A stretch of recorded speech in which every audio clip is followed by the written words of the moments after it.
Folks, Todd McShay said one of the stupidest things I've ever heard. We're going to explore that, and you may want to cover your children's ears because there may be a few expletives. Boy Green Daily, a passionate Boy Green Daily, starts now. I'm going to lose my gosh darn bananas.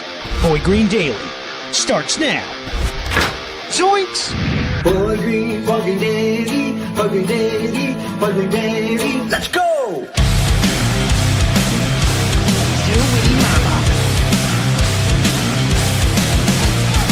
Put your seatbelts on. Get ready for the ride. We're the freaking New York Jets, so we're built for this shit.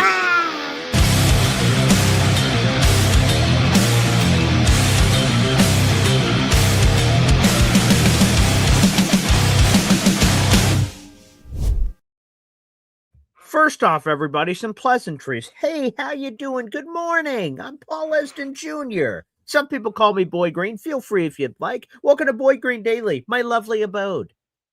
Feel free to like the video as you head on in here on YouTube. Hit subscribe. Join the growing army of Boy Green Coffee Club members. This is a daily New York Jets video talk show, let's say. And we do it every single morning at 7:30. Christmas, Hanukkah, Thanksgiving. It doesn't matter the day. We do it every day, all the year long. We're so passionate about this team. And we've got a lot to get to. Todd McShay. Todd. Oh, Todd McShay. He's no longer at ESPN. He's doing his own thing, which I respect as an independent guy myself. Hey, the Todd McShay Show. Hey, there you go for old Todd McShay. Yeah, Todd McShay said one of the stupidest things I've ever heard, and we're going to play the clip so you guys can hear it in its full entirety. But I just want to say this. I'm sick of this woe is me bullshit. And again, I told you guys, get your kids' ears plugged because I might do some swearing here. I'm just sick of this woe is me. Oh, the Jets are terrible, and they're always going to be terrible, and blah, blah, blah, blah, blah. I'm going to let you hear Todd McShay. He gave a stern warning to Oregon quarterback Dante Moore about his big decision coming up. He gave him a warning.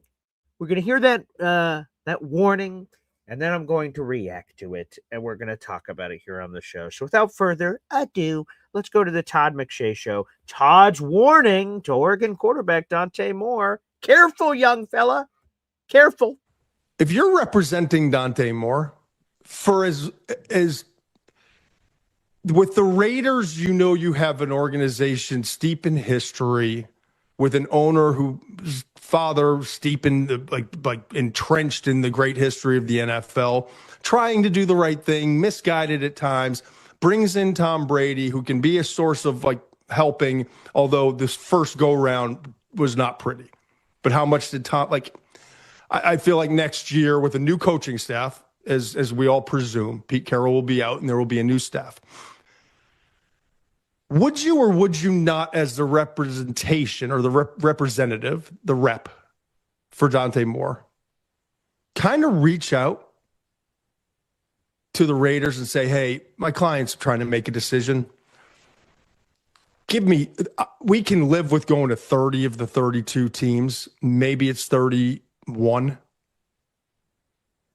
I can't allow him to go to the New York Jets. And I realize in 2027, maybe he's the 7th pick or the 5th pick, or maybe he's the first overall pick and the Jets have all that ammo and they can get him there. But I can't allow him to he's got an opportunity to go back to Oregon, probably make the same amount of money that he's going to make in his rookie contract. Phil Knight will make that happen.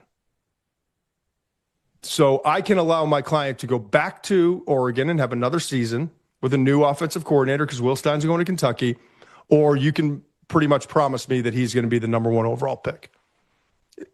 Is that so far-fetched? Because it's not. But one single player in this entire draft, unless they grew up a Jets fan or have some kind of family tie, wants to be a New York Jet.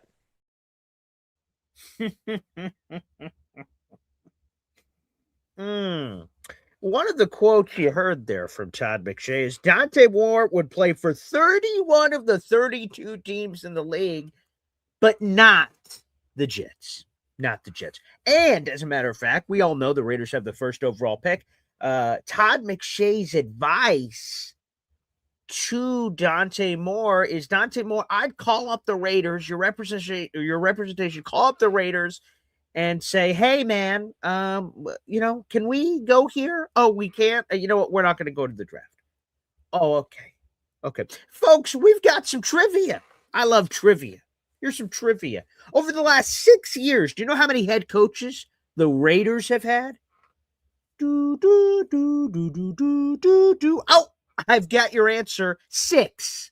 The Raiders have had 6 head coaches over the last 6 years. Here are the names. Pete Carroll, gone. Antonio Pierce, gone. Josh McDaniels, gone. Rich Bisaccia, gone. John Gruden, gone. Oh, that's the model franchise that you want to be around. 6 head coaches in 6 years. Interesting. Let's go to their magical quarterback factory that Dante Moore should be begging to be a part of. Who was the last first-round pick quarterback with the Raiders? Oh, that's it. Jamarcus Russell, one of the biggest busts in history. And the team he should be craving to go to is the Raiders, who had the worst record in football and looked like a disaster this year. And here's the thing that I'm just really struggling with here. Teams and players specifically should be avoiding going to the Jets because the Jets are bad. Taps Mike. All the teams at the top of the draft are terrible. That's why they're at the top of the draft. Yeah, I know this is breaking news. This is unbelievable. When you stink, you have a record that puts you in a position to draft the top players available. The Jets are not some pariah. The Jets are not the only bad team in the NFL. I'm not saying the Jets aren't bad. They are bad. Obviously, they just had a 3-14 season. They freaking stink. But so do all the other teams at the top, specifically this Raiders team. They've had all kinds of unrest, one and done coaches left and right. What is coming out of the Raiders outside of the fact that Tom Brady is a minority owner? What positivity is flowing from Raiders land that there's this magical Candyland place that Dante Moore and Fernando Mendoza and anyone in the universe would be so lucky to go to? It's the stupidest thing I've ever heard. The Jets are bad. Yes. But so are the Raiders. So are the Cardinals. So are the Browns. So are all these shitty teams at the top. So please, and I'm getting these kind of responses on social media. The Jets aren't a quarterback away. They can't take Dante Moore. What? What are you talking about? What are the Jets just supposed to donate their top pick to charity and give that opportunity to some other team in the universe because they should take a quarterback? They're not a quarterback away, so they shouldn't take one? This league is about the haves and the have-nots. You either have a quarterback or you don't. So if the Jets have an opportunity for Dante Moore, where again, his decision is still up in the air, who knows if he's going to enter? It seems pretty crazy if he doesn't enter this draft. We haven't really had a chance to really debate or talk about this point, but he would be nuts to not enter the draft. If he enters the draft, by all accounts, he's likely going to be the number 2 overall pick to the Jets. And while everyone's saying, oh my gosh, avoid the Jets, here are the bodies of all the other quarterbacks that decided to go to school. Our buddy Damian Parson, DP, he joined us yesterday. And you guys could go check out that full draft interview if you didn't watch the full Boy Green Daily yesterday. And he talked about the Drew Alars who came back. He could have been a top 5 pick, and now who knows when he's going to get taken. Matt Barkley a bunch of years ago. If you go back to school, that is a stupid decision because, first off, the money's not comparable. I don't give a shit what Todd McShay says. Yeah, let's throw this up from old Todd. He threw this up to explain his take further on social media about this whole thing about this. So let's go through it. I was asking the question, if Dante Moore had a strong indication he wasn't going number 1 to Vegas, would it be wise to return to Oregon for a year to avoid the certainty of playing for a Jets organization that has a steep history of ruining quarterbacks? So do the Raiders. They have a shitty history of developing quarterbacks, but that's neither here nor there. Let's go to point number 2.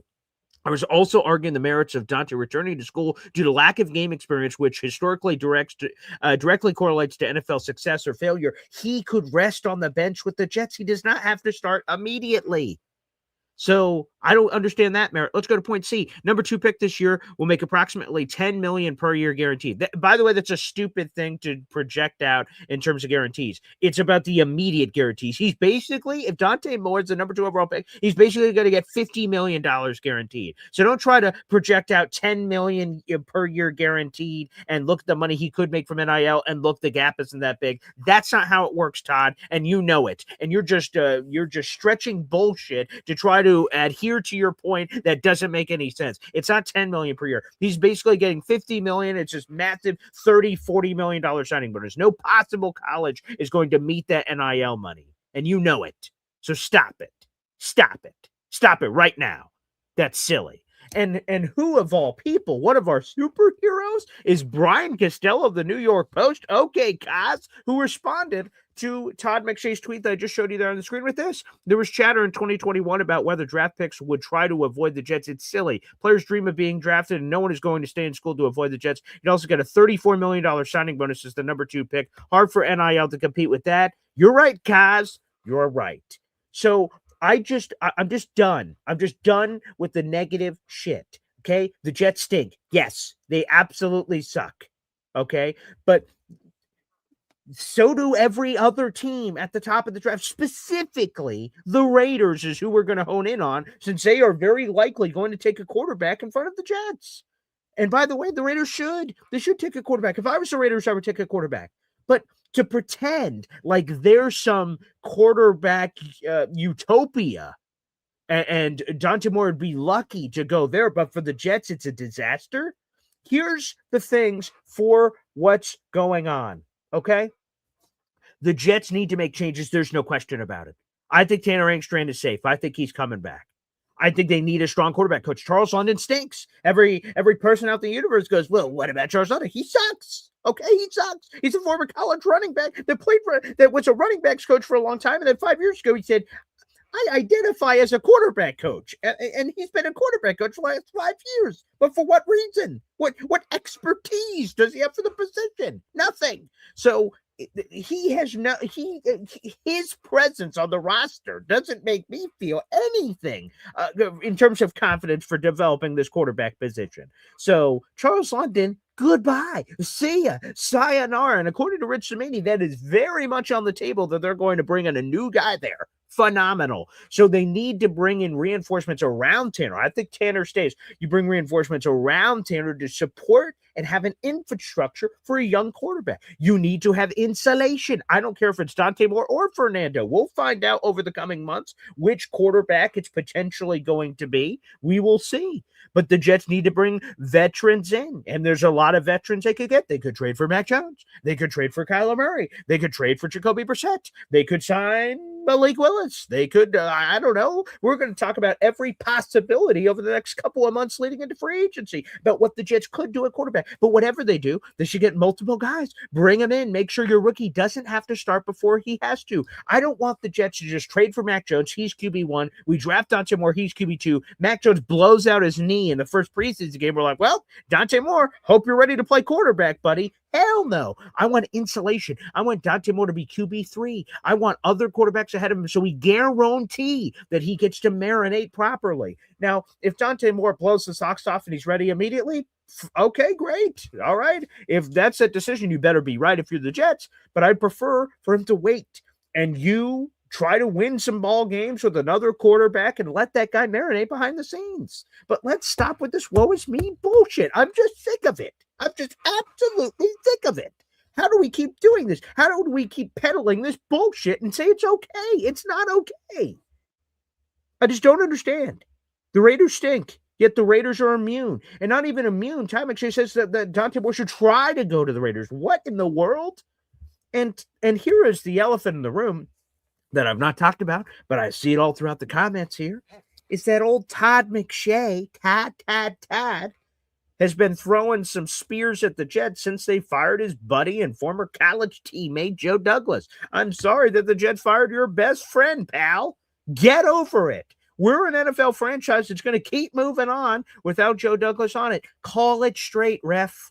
Call it straight. Adjust the strike zone there, buddy boy, and figure it out. I'm just so sick and tired. And I knew I had to get this rant off my chest because it's bullshit. Don't believe it, people. The Jets are not just stuck in quarterback purgatory. You want to know how they fix it? Here's the secret sauce. Get out your notebooks, kids. It's finding a quarterback. You find a quarterback and everything fucking changes. Go to the Cincinnati Bengals with Joe Burrow, okay? Cincinnati was a wasteland. They had the number 1 overall pick, and they were set to get Joe Burrow. There's some whispers that offseason, oh boy, Joe Burrow should force his way somewhere else. Cincinnati sucks. And Joe Burrow went to Cincinnati, and they went to the Super Bowl. Now, people can bring up all these examples. He's sort of depressed now. I don't care about any of that. I'm just saying that a quarterback went to a place that is a quarterback wasteland, and guess what? He was good, so they were good. They went to the Super Bowl. Now, they have all kinds of other freaking problems, which is why that they didn't make the playoffs this year. That's a different conversation. I'm going to talk about roster construction. I'm just talking about a quarterback can come in and fix a team. It can happen. He can mask a lot of deficiencies on a roster. You suck until you have a quarterback. You have a quarterback, then all of a sudden you have a chance. That's how it works. That's the blueprint. That's what happens. So everyone says that this quarterback could have, again, if you have the number 1 overall pick, your team stinks. If you have the number 1 overall pick, your team stinks, and you're going to a place to try to corral it and fix it and be the franchise quarterback to turn it around.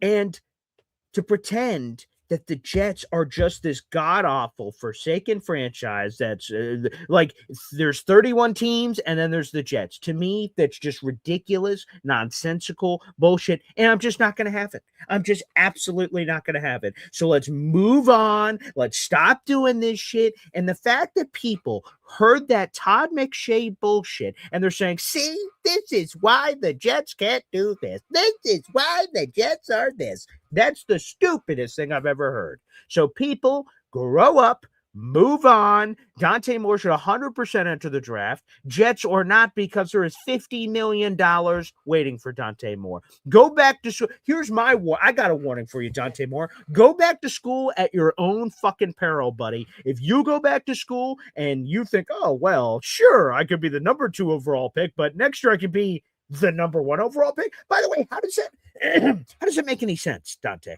How does that make any sense? Why would you be going back to school? To improve from the number 2 overall pick to the number 1 overall pick, and what everyone is saying is a better quarterback class with Arch Manning and Julian Sayin and this guy and this guy and this guy and this guy. How does that make any sense? And by the way, as Damian Parson pulled out, but he could go back to school and get better. People don't always get better when they go back to school. As a matter of fact, that's not a guarantee. So that's been peddled. That's other bullshit for Dante Moore. Oh, if he goes back to school, he could be better. Oh, he doesn't want to sit on the bench. Again, when he picked Oregon in the first place to transfer, Dylan Gabriel was there. What did old Dante Moore do? He sat his fat ass on the bench and he waited for his opportunity. So it sounds like he's comfortable with that. He may have to do that again with the Jets.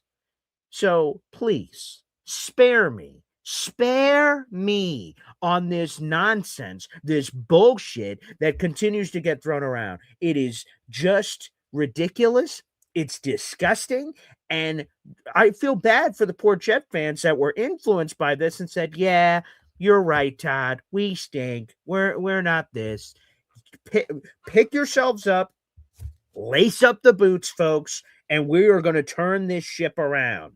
There's a lot of shit that needs to happen. It's not going to be presto. It's not going to be magic. The Jets need to fix the offensive staff. They need to draft the right guy. They need to freaking unload the free agency dollars, use the draft picks, and build around this thing. That's what the Jets need to do. Again, it's not going to be easy peasy lemon squeezy. They need to do activity. The Jets need to fix it. And yes, Jay Klein, as I told you bastards a couple days ago, Glenn is staying. Glenn is staying. He is staying. You people that wasted all that stupid amount of time saying, oh, I want Aaron Glenn fired. I want him fired for Kevin Stefanski. I want him fired for this guy. I want him fired for that guy. Aaron Glenn is here. Fucking get over it, people. Okay, he made mistakes. All right. So did everyone else. Here's the thing. And now that we're on this Aaron Glenn shit, okay? On Aaron Glenn, people go, well, what did he do good? What did he do good? He was 3-14. You want to know what? The list is short for someone who was 3-14. The list is short of the things he did good. There are things he did good, but the list is short. Think about this, right? Of all the bullshit that happened here. How about this one? This is one I haven't brought up a lot. So we hated Keith Carter, who's the offensive line coach for the Jets. Oh, this guy is awful. What did Aaron Glenn do? He hired a tight end coach to coach up his offensive linemen. Okay. And we had the first Jets team in 14 years to start the same 5 offensive linemen from week 1 to week 18. That's the first time that's happened since 2012. Who made that coaching decision? Oh, I remember. That was Aaron Glenn. Oh, he gets credit for that offensive line hire. I guess that one worked out. Oh, Chris Bancho. Wow. I guess that one worked out. Oh, Tanner Angstrand. While some of the numbers look awful, it's hard to judge. Brady Cook was a negative at quarterback. He friggin' stinks. Sorry, Brady. And they went for the tank. They said, you know what? Brady playing quarterback here gives us a better chance to lose. And that's what you people in the audience were asking for anyway. We want to lose. Get the right tank. And then the Jets tank, you're like, what the fuck's going on here? We're losing like nobody's business. We got to fire AG. You people are fucking nuts. Make up your mind. Pick a lane and start driving in it. Don't jump over here and say, I want to tank. Wait, I don't want to tank this bad. Pick a direction, people. So the fact of the matter is this: when people ask what are the good things that AG has done, not much. Obviously, they have one of the worst records in their team history. For the third time, they have 14 or more losses in a single season. So yeah, not great, Bob. Not great. But there are good things that he does. But the good things that he has done, people just ignore, or it's not good enough, or you just look in the other direction, or you just don't respond, or you don't interact, or you don't whatever. For all the people in the audience that are shitting all over AG. Yeah, you're just ignoring it, and that's fine. You know what the definition of faith is? Do you know what the definition of faith is, people? It is belief without evidence. And there's very little evidence, as all you people point out, that this thing's going to turn around. But, as AG says, hold the rope. Believe. You know, the Stranger Things season finale. I believe. You either believe or you don't believe, folks. And if you don't believe, fine. Get off the train. Get off. Leave. See ya. You don't want to believe? That's fine. You don't have to believe. You can do whatever you want. It's up to you. We live in America. You can do whatever the hell you want to do. I'm choosing to believe. Aaron Glenn is going to be here. He's not going anywhere. There are going to be some of you out in the audience that beg for Aaron Glenn to be fired, and he didn't get fired. And now you're just going to cross your arms and sit in the corner and say, well, I'm right. He's not going to work out. And I'm curious what's going to happen if we fast forward a year from today. And Aaron Glenn did win 7 games. He did win 8 games. And what's the bullshit your people are going to be saying? Are you going to apologize? Are you going to grovel and say, oh, my God, you know what? AG did turn it around. Whoops. Wow. Shocker. Free agency money at key positions helped. Shocker. All these draft picks, 4 picks inside the top 44. Wow, that helped. Oh, wow, he made coaching staff changes. Oh, you can do that? Oh, you can improve from year 1 to year 2? I rest my case.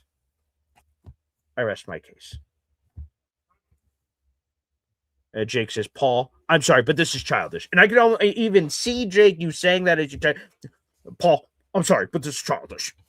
Okay, pal. It's not childish. These are facts. And all you people that have been bullshit, whining and complaining about Aaron Glenn can suck a fat one. Okay? You can suck a fat one.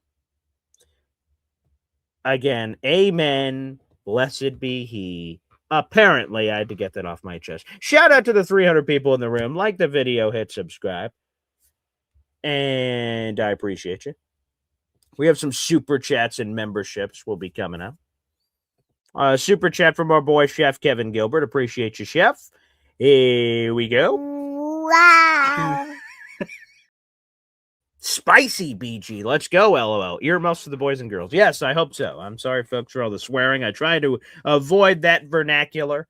You know, people ask me all the time when they if they watch the Jets documentary and I'm saying gosh darn bananas or, what the hoopla and heck and all these weird vernacular words I use. And they're just like, it's just Paul a weirdo. That's probably true. I am just a bit of a weirdo. But when I got into radio, my radio partner's advice to me was, hey, you can't say all these words. They show us the list. You can't say any of these words on the radio.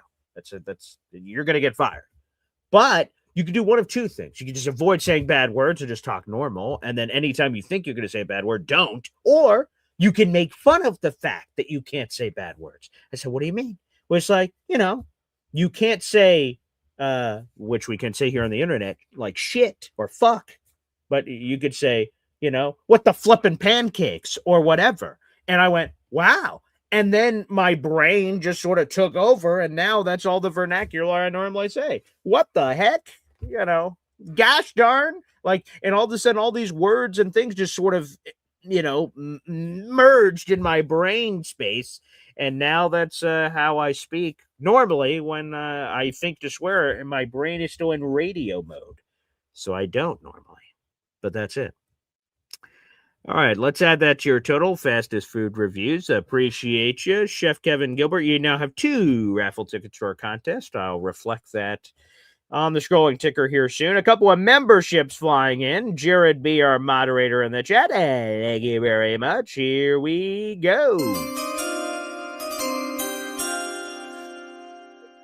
Before we reveal that member to the Boy Green Coffee Club, I see we have someone join the army, baby. MD Jets, welcome. Bro, one of the fastest growing Jets communities here on the YouTube space. Welcome to the Boy Green Coffee Club, baby. We meet every single day for appointment viewing. You guys can arrive promptly at 7:30, or feel free to arrive a few minutes before, and you can talk amongst yourselves before we start the lesson, which comes at 7:30 every morning. We also do bonus shows Tuesdays and Thursdays. We have Boy Green Meets Woody at 3 o'clock. Aaron Glenn and Darren Muji speak later today. No one asked me this question, but I'll ask this question of myself. What do I want to hear from Aaron Glenn and Darren Muji today? I want to hear the plan. I want to hear, first off, what the hell just happened in 2025? So you provide some explanation for this clusterfuck that just occurred. And then also quickly turn the page. Okay, what is your plan? How do we fix this? This was a disaster. How do we fix this? Staff changes, quarterback plan. Everything, all of it, all on the table. What is the plan? Muji, Glenn, sell us. What needs to happen? What do you guys plan on doing? Things of that nature is what I'd love to see. So, MD Jets, welcome to the army, baby. And by the way, you just entered yourself into our contest, baby. So welcome. You have 1 raffle ticket to our contest for joining the Boy Green Coffee Club. What is our contest? Well, if you're new to the channel, let me quickly explain. We do raffles every single month on this channel where we give away Jets items. And all you have to do to be eligible for said giveaways is spend $3 on the channel. MD, join the Boy Green Coffee Club, which is $2.99 a month. So you get all the perks of being a Boy Green Coffee Club member and a raffle ticket. All you need is 1 raffle ticket to win all of these prizes on your screen and more. I'll explain. A brand new New York Jets polo, a brand new New York Jets rivalry hat, a New York Jets mint flip coin. This is from the National Football League. This is the real deal. It comes with a certificate of authenticity. It's from the 2025 season. We also have our Boy Green Woody tailgate package. That includes a t-shirt from our tailgate from this year. We had a couple left over, some koozies, some bottle openers, things of that nature. And we have a Boy Green merch shop down in the YouTube description down below. We will give you the 2 items that are in the merch shop. A brand new coffee mug, enjoy, and a brand new Boy Green t-shirt. So all of that is on the table for you, MD, and also for the membership that Jared B just gifted out as well. So terrific, baby. So appreciate you, and thank you for all the memberships flying in from the high heavens. Appreciate you. I see we have other super chats and comments. We'll get to those here momentarily. But MD Jets, welcome to the army. Mr. Bonesy got that membership from Jared B. So beautiful. Congratulations, Mr. Bonesy, here on the channel. All right. We have other super chats and things of that nature to get to here on the program. So let's catch up here. Let's get to some of that activity. And we'll answer your questions and other things of that nature. We'll also open up the phone line so we can have some conversations here on the show.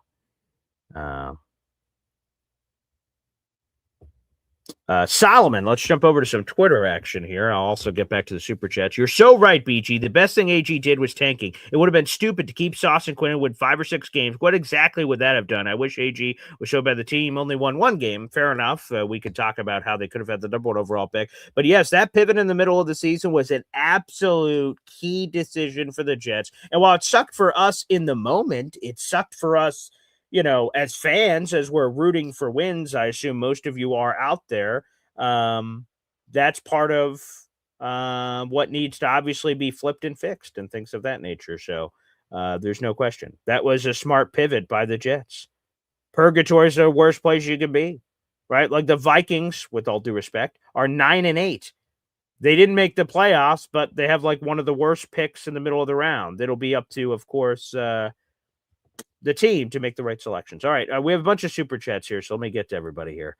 Let's go to Nanga Iboko with a super chat here. Appreciate you, pal. Thank you kindly. Wow. Ooh, that's a good line. Nanga Iboko with the $5 super chat. Thank you, sir. Hey, BG, quote, sometimes people deserve to have their faith rewarded, end quote, The Dark Knight. That's a good one. I have not heard that one referenced a lot. There's all these, right? The night is darkest before the dawn. That's an Aaron Rodgers one that he threw out there a little bit. And sometimes people deserve to have their faith rewarded. And I have faith. Again, I'm not saying everyone in the universe has to have faith. If you don't want to have faith, don't. Me, as a Jets fan, I choose to have faith. I choose to believe they're going to be able to turn this around. And again, I've laid out the things I would like to see. It's not magical fairyland. Oh, wow, the Jets are just automatically going to turn it around. No, there's some hay that has to be placed into the barn, if you catch my drift. There's some work that's going to need to be done. Again, I would hire, if I'm the Jets, I'd get an experienced guy. I would try to find my napper, Greg Knapp, God rest his soul. A couple of years ago, Robert Saleh hired him, and he was supposed to be the overseer of the operation. We had a lot of young guys on the staff, like Mike LaFleur, and Greg Knapp was supposed to be the glue, the guy. If Mike LaFleur had questions, hey, man, come to me. I'm Napper. I've got all kinds of experience with all kinds of wonderful quarterbacks. I'm going to help you out, man. And unfortunately, tragically, passed away before we got to training camp. We never got to see. Jets never filled that position. It was a disaster, and, it's awful. And I still feel for, of course, Greg Knapp and his family. But the Jets are still seeking whatever that position was, that guru, that czar, that senior analyst, whatever title you could call it. But the Jets need someone who has had a successful track record of developing quarterbacks. I agree. With the people that hate Aaron Glenn's guts and the people that are for Aaron Glenn, we all agree that needs to be hired on the staff. Yes. Yes, it does. I agree wholeheartedly. That is a key hire for the New York Jets this offseason. It is. By the way, Nanga Iboko, okay, you've got a raffle ticket to our contest this month, so thank you very much. Let's go to some more super chats here. Oh, wow. Royalty, baby. Let's get to this one. The one and only Jake Asman, baby. Wow. Jake. The $2 super chat is, who's your top head coaching candidate for the Jets in 2027? Jake, I love you, man. I love you. I love that. I love Lamp. And by the way, you have a raffle ticket to our contest with all your super chats. Thank you. Jake, you need a smoke break, man. You need to get out. You need to go on a date. Go to a hibachi restaurant like we did at the Hall of Fame and get some food. Have a laugh. Have one of those chefs do that like onion volcano thing and enjoy it. Who's my top head coaching candidate in 2027? I hope AG remains the coach in 2027. That means he turned it around, man. So that's what I'm hoping for. So I have no answer for your super chat question, unfortunately. My top head coaching candidate in 2027 for the Jets is no one. It's AG. I want AG to be the guy. I want him to be able to turn this around. And I think the AG detractors that believe he should be fired and list all these reasons. I saw, Jake, you put it out on social media, your your message to Woody Johnson and other. I didn't see everyone you tagged. I just saw it said Woody Johnson, but anyone of prominent note, I assume, in the Jets building that you tagged to explain why you believe that the Jets should fire Aaron Glenn. It appears that they did not heed your warning, and the Jets will keep AG. AG is set to speak today. I'd imagine he wouldn't be speaking today if Woody Johnson changed his mind. But here's the thing that I think, if you are a AG detractor, that you should still even respect from the Jets. And it's this. I've heard a lot of Jet fans, and they're even in our comment section right now, saying, fire AG, fire AG. Woody, change your mind, fire AG. If Woody changed his mind and fired AG today, that would be a disaster.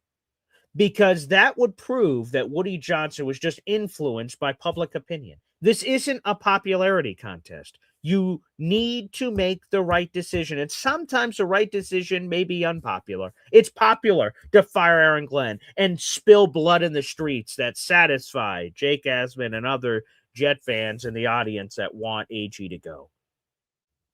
That would be a mistake. Woody is convicted in his decision. The Judy Batista reporting, we'll have Judy on the show. We'll see if we could get her either this week or next week. I've loved having Judy on the show. Her reporting was that Woody Johnson hasn't wavered like previously and isn't wavering right now, that he is in 100% support and belief of Aaron Glenn. And if you are a detractor of Aaron Glenn, at the very least, you should respect that because he has conviction in his decision. The worst thing you can do in the world is half-ass. And that's what happened with Robert Saleh the year he was fired. The year he was fired, Woody Johnson fired him after the 5th game of the season as we're heading into week 6 of Monday Night Football. Obviously, Woody Johnson did not believe in Saleh before that year, because if he had, you wouldn't fire a coach midseason. Your leash wouldn't have been 5 games. Woody made 2 mistakes. He made a mistake. If he felt that the leash was that short on Saleh, then he didn't believe in Saleh. He should have fired him in the offseason. He should have ripped the Band-Aid off. If Woody felt that way right now, he should rip the Band-Aid off. But obviously he doesn't based on that reporting. I trust Judy Batista. She's been doing this for a long time. She says Woody has not wavered. And if that is true, which I am led to believe it is, because Judy's a wonderful reporter, then they're making the right decision of backing their horse. Their horse is Aaron Glenn. They're all in. I'm glad that he's not succumbing to peer pressure from a bunch of people yelling from a roof that they should fire Aaron Glenn. They believe in him, and now we need to see if he can make the corrections necessary. The other thing I love about AG, and this is touchy-feely, take it for what you will, but AG's opening statement at the press conference, I no longer have that video, or I would play it for you. But AG, his passion, you can hear it in his voice, how important this is to turn this around. And Woody has backed that horse. And now if you're a Jets fan, how does that not tickle you on the inside of how important this is for AG to turn this around and how he took accountability? He said, this season's on me. It's on no one else. It's on me. I fucked it up. Even if that's not true. He blamed it all on himself. And that's what happens. You get too much of the credit and too much of the blame. That's what happens. And he took all that accountability. So no, I have no top head coaching candidate to give you. I'm not rooting for the Jets to implode. I'm not rooting for the Jets to lose. I'm not even, again, I've explained this for the draft before, and I'll tell a quick version so we could get to more of your super chats. In the 2018 draft, I hated Josh Allen out of Wyoming. Hated him. Thought he stunk. Thought his accuracy issues would not translate from college to the NFL. But I told myself and people in the draft room, I was there with my radio partner and a producer of my afternoon radio show. I told everybody, I said, you know what? If the Jets draft Josh Allen, who I don't want, I'm going to be the biggest Josh Allen fan in the world because I'm a Jets fan. I want him to be successful. I'm not going to boo him and root for him to lose so I was right in the pre-draft process. That's a stupid thing to do. I have no interest in just being right. In that particular circumstance, I'd rather be wrong. I'd rather Josh Allen prove me wrong if that would have been the quarterback for the Jets. He wasn't. And look, I was an idiot. He's the reigning MVP. I was a moron. That's why I'm not making the decisions at One Jets Drive. So even if you are AG detractors out there in the universe, I hope that you're not rooting for AG to fail just so you're right. I hope that you all are wrong for all you people that are rooting for it personally. That's my take on it. Another super chat here. Let's go to Philly Doodles. Philly Doodles. Wow. $5 super chat here. He says, fuck Todd. Let someone know Todd Kuiper is the legend, not him. Richmond Spiders are shit. Fuck Todd. Let's fucking go, BG. Jet up. Yeah, the old Richmond Spiders is where McShay and Joe Douglas were. So appreciate the $5 super chat. I love Mel Kiper. I mean, he's a legend. I enjoyed them together. I'm going to be honest. I don't pay attention to a lot of Todd McShay now on the McShay show. I just don't. But because I don't know. We all have limited time on who we're paying attention to. I still watch Mel Kiper all the time. I really enjoy Mel Kiper.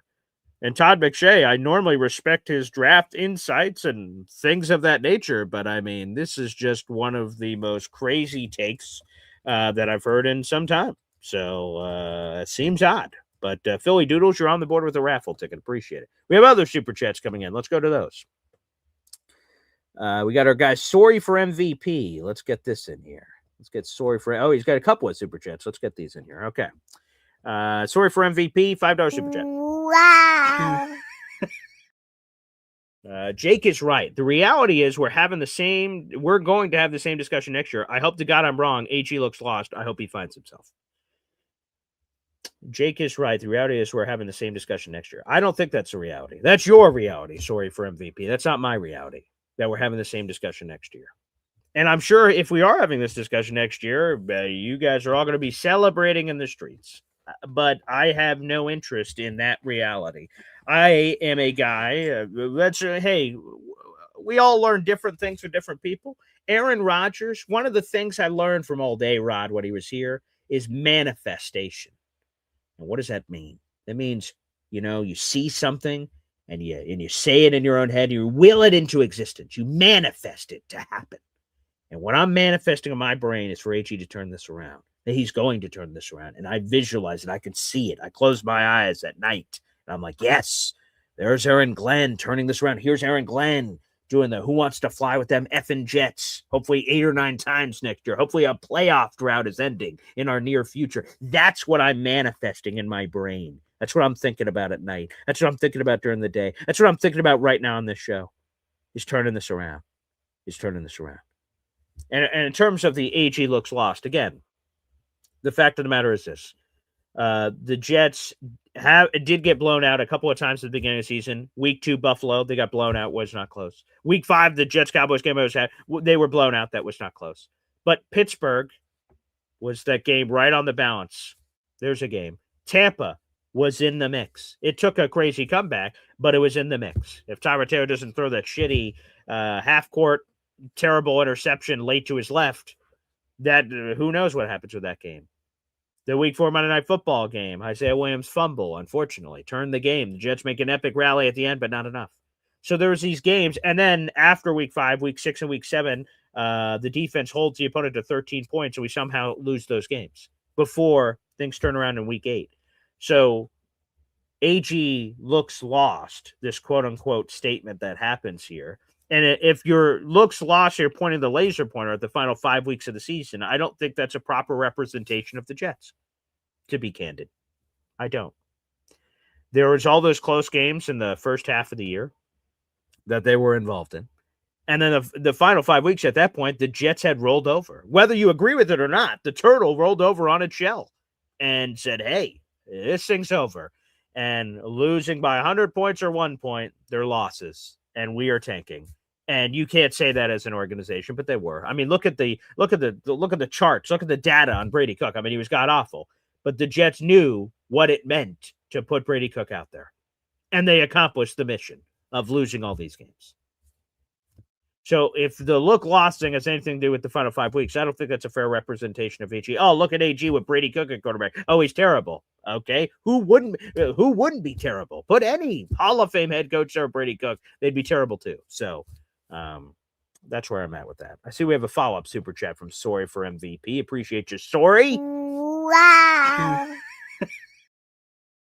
What does he do all day after that hug from Woody? Well, I imagine what he has done previously doesn't really matter to you, Sorry, or anyone for that matter. They were 3-14, so whatever he did wasn't good enough. I think the important thing is, what is he going to do moving forward? How is he going to turn this around? What are that's what I want to hear. When Aaron Glenn speaks today, I want to hear tangible things of what a part of his plan, not mythical word salads of, well, we're going to, we're built for this shit. I want to hear real reasons from AG today of like, here's the plan. I'm not saying, hey, we're trading for Kyler Murray. That's not what I don't need to hear specifics. I just need to hear in a generality sense, what's the plan? How do you guys plan on attacking this? And then hearing that, I hope I walk away going, oh, all right. I don't know what the plan is, like specifically, obviously. They're not spilling those secrets. That'd be stupid. But all right, I understand what they're attempting to accomplish here. All right, here we go. So I hope that's a takeaway today. We'll see if that is the takeaway today. I won't know until we see it. But thank you. And sorry for MVP. Thank you for all the super chat action. Very nice. You have 2 raffle tickets to our contest. Again, I'll keep that updated on the Excel sheet. All right. Oh, another super chat. Let's go to this. This is from Sorry for MVP again. Wow. They started 0-7. It's been a mess from the jump. It is true. You are what your record says you are, Bill Parcells says.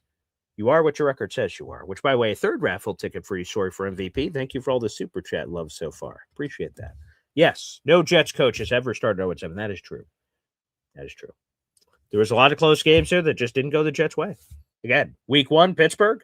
If Xavier Gibson doesn't fumble that ball, the Jets beat the Steelers. And who knows? It's that world. If you change one piece, what's the ripple effect it has on other things? We'll never know. But week 1, they had that win in the bag.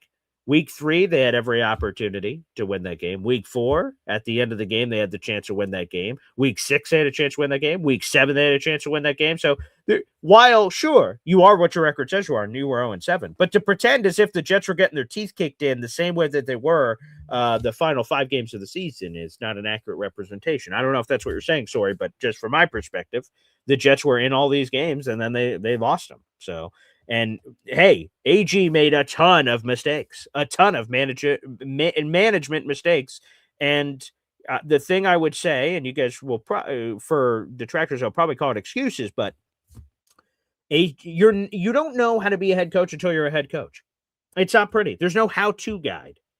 You go from, hey, I like how you call defense. You want to run the entire show as a head coach? Sure. And then you try to figure it out.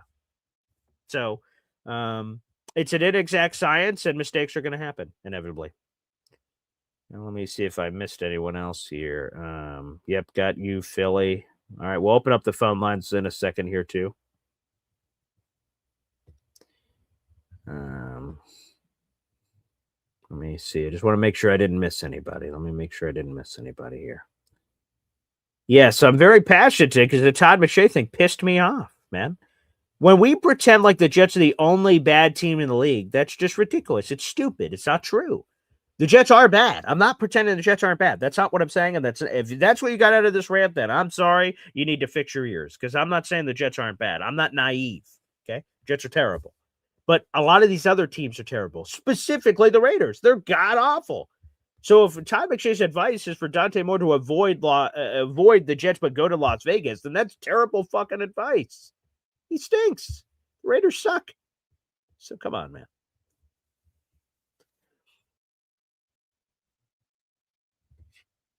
Runzel saying, hey, AG got 3 wins after trading his 2 best players before bottoming out. Yeah, that's pretty impressive. There you go. Give a little tip of the cap to AG for that. Sure, why not? Greg Rallo says, I'll be shocked if AG makes it through 2026. Let me push back on that as much as I can. Woody Johnson, in what is now, he is in his 26th year of ownership of the Jets, has only fired a coach once mid-season. It was Robert Saleh, which, again, we all sort of say, well, that was a mistake. Not only because Jeff Ulbrich ended up being terrible, but it was a mistake because if you wanted to fire him, you should have just fired him the year before. So it's only happened once, and we all think it was a mistake that it happened. So you're telling me after 24 years, he did it once, and now we're going to see it in 2 of the last 3 years? I doubt it. I don't know. I guess we can't talk in absolutes because if the Jets are 0-7, he could get fired. But I highly doubt that Woody is going to fire AG middle of the season. Now, if he has that kind of year I just said, if he's 0-7 or God forsaken, something like that, then sure, his ass is grass heading into 2027. But yeah, it would take something crazy, in my opinion. Let's keep going here. I want to make sure I didn't miss a super chat. Oh, got yours, Jake. Okay, got your super chat there. Let's keep going here. I'm trying to catch up on your guys' comments. Sorry, all my yelling and ranting. I wasn't looking at the comment section, so my apologies. Okay. And then we'll open up the phone lines here shortly on the program. Make sure, by the way, you guys like the video, hit subscribe. We got 500 people in the room. Appreciate it here on YouTube. Yes, I did a lot of yelling there in the first half. Hopefully that's some of which you put together. Hey, let's go to Nate Jets. Nate the Great, baby. Wow. Good prep today, Paul, and monologue. Appreciate it. Todd can eat my dick. All right, the old EMD. Nice. Okay, that's an acronym I've not used in any regularity, maybe at any point in my life. But the fact that I was able to immediately understand what EMD means. Thank you, Nate. And happy anniversary here in the Boy Green Coffee Club. Appreciate you. Okay, and I believe we're all caught up in comments. Terrific. All right, great. Solomon says, how did the Raiders do with Pete Carroll, who has 100 years of experience? Yeah, poor Pete Carroll. Yeah, he was terrible. They fired his ass. He was terrible. Another super chat coming in here from Sorry for MVP. Let's go. He's on a roll. Wow. I would vote for that MVP status based on all your activity today. Thank you, Sorry. Appreciate that. AG Year One made Jets bigger joke than they were. I don't know if that's possible. The Jets have been terrible for a long time. And to be honest, I mean, that's not even the worst record the Jets have ever had. They were 1-15 once. So it's, I don't know if that's true. That's made the Jets a bigger joke than they have been or what have you. But I think here's a honest conversation. Let's have an uncomfortable conversation, folks. Let's have an uncomfortable conversation. The uncomfortable conversation is that our roster wasn't as good as we thought it was. That's the truth. Devontae was never coming back without Aaron. And even if Aaron came back, who even knew if Devontae would come back? He didn't follow Aaron to Pittsburgh, and Pittsburgh wanted Devontae. So who knows if Devontae even comes back if Aaron comes back? There are words that if Aaron would have come back, Garrett Wilson would have requested a trade. Who would you rather have, Garrett Wilson or Aaron Rodgers for a year? I think that decision's pretty easy. The Jets made the right choice with Aaron Rodgers.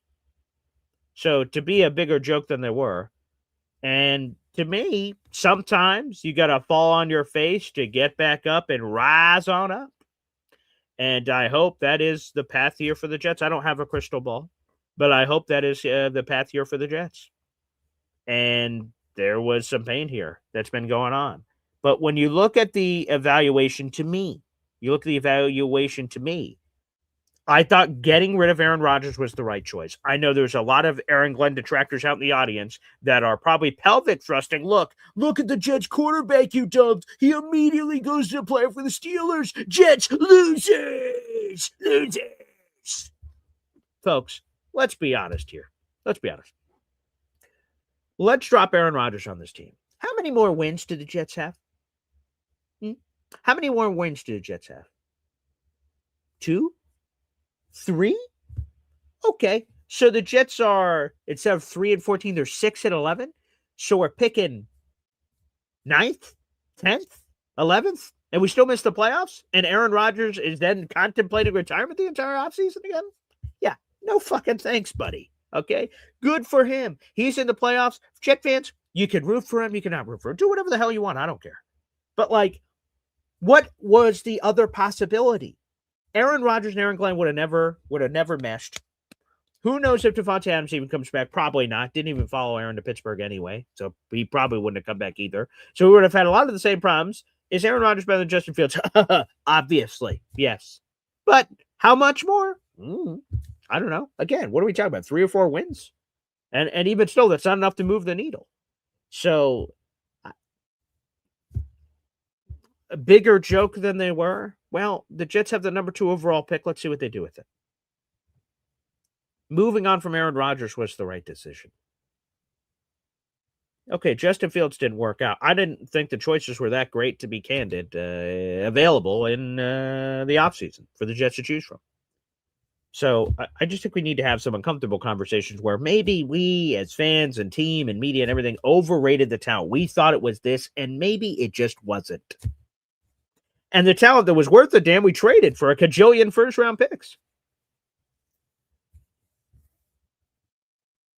Let's go to another super chat coming in from Easy. Wow. Member for 17 months. Thank you, Easy. AG, if he doesn't turn it around, this is gone. Of course. Yeah, if he doesn't turn it around, he's gone. Yeah, no question about it. I agree. Yes. Yeah, there is an immense amount of pressure heading into this thing.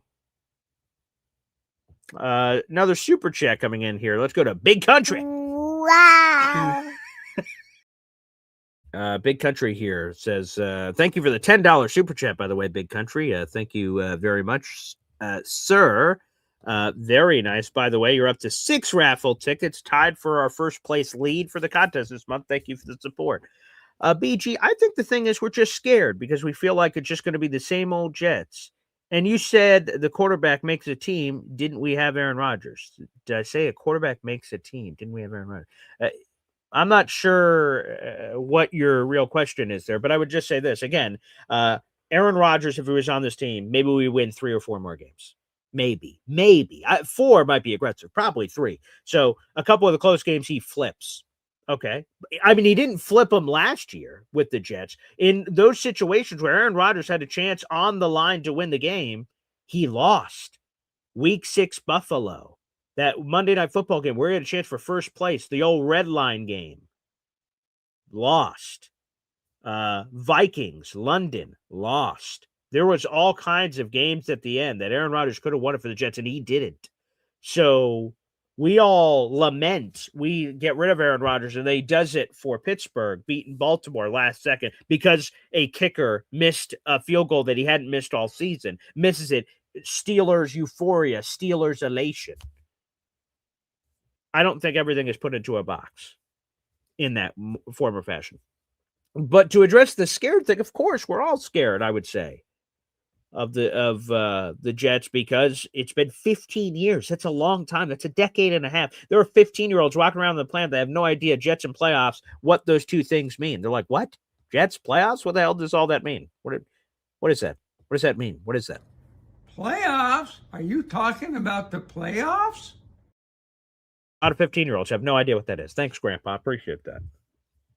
So the scared thing, the same old Jets thing, that's, hey, I can't cure that disease. I can't cure the battle scars. I can't cure the 50-year-old Jet fans watching this Jet show right now saying, oh, Paul, you don't know the pain. You're 30-something years old. You're 32, and I'm 50. I've seen a lot of pain and misery.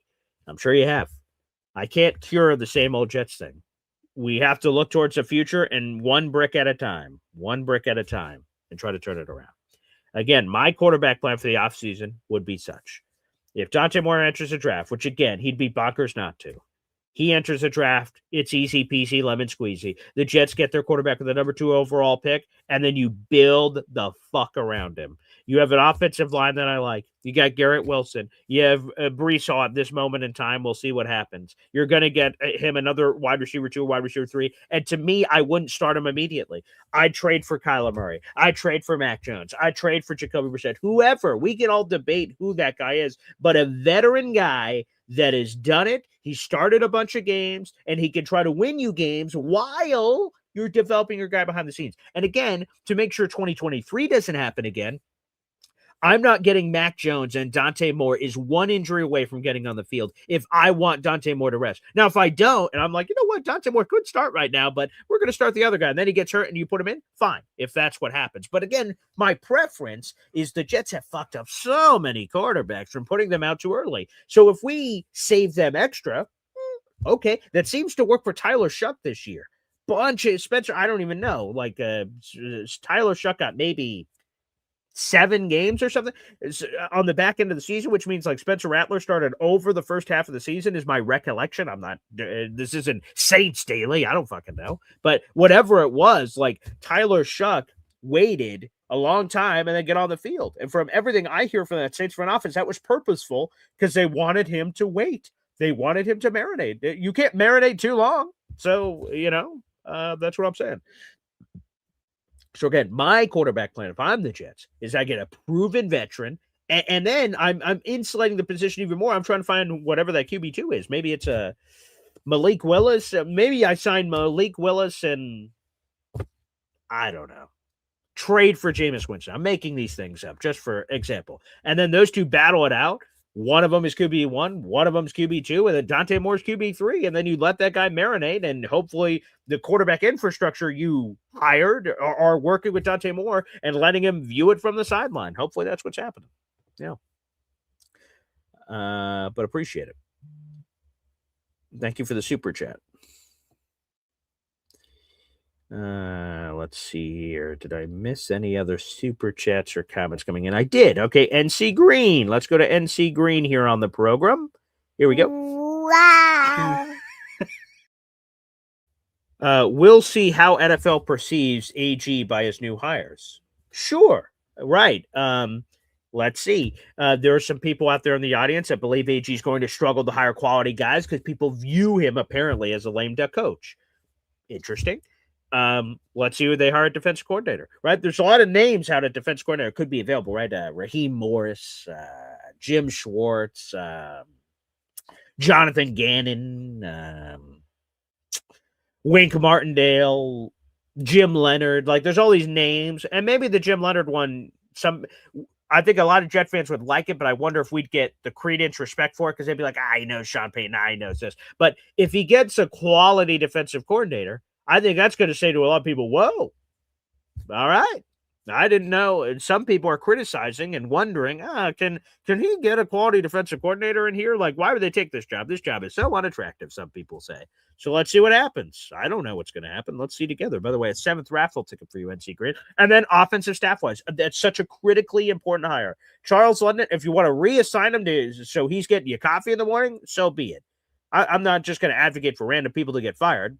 Although I don't think his resume meets the qualifications of said job. So if you want to reassign him and don't fire him, fine. Or fire him and then bring a quality guy in here that can be that QB coach. Yes. That's what I want to see. So that's another critical hire. So again, quarterback coach, defensive coordinator. Again, obviously the entire defensive staff is blown to shit, so you need to fix all kinds of things. But it'll be based on whoever you hire as a defensive coordinator will explain the supporting hires that come through there. So, another super chat. Let's go to Foxy here on the channel. Wow. BG, thanks for keeping it real. Jake Asman is suffering from the most severe case of Aaron Glenn derangement syndrome ever seen. Say prayers.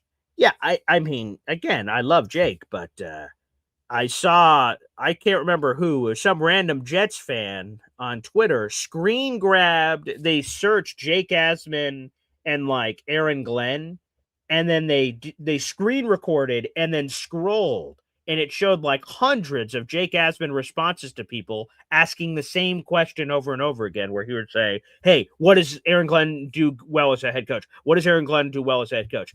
Jake, take a smoke break, buddy. Take a walk. Like, gee, I mean, you can do whatever you want with your time. I mean, that's your decision, but good Lord, man. Get outside. Get away from all this. You're yelling about it on ESPN New York, the Jake Asman show, and Twitter, Twitch streams, whatever the hell those are. I mean, you're talking about it everywhere. You're a popular guy. Why wouldn't you be? But boy, I think we've just reached this point. Jake does not think Aaron Glenn is the guy. He's made that abundantly clear, and the Jets are keeping him. So, I don't know what Jake Asman shows are going to look like for the next 4 months, but I would suggest trying to, again, I don't want to suggest anything. It's his show. He can talk about whatever he wants or tweet about whatever he wants. I just personally, I think it'd be better for his mental health if, on the Aaron Glenn thing, we sort of put that to bed for now.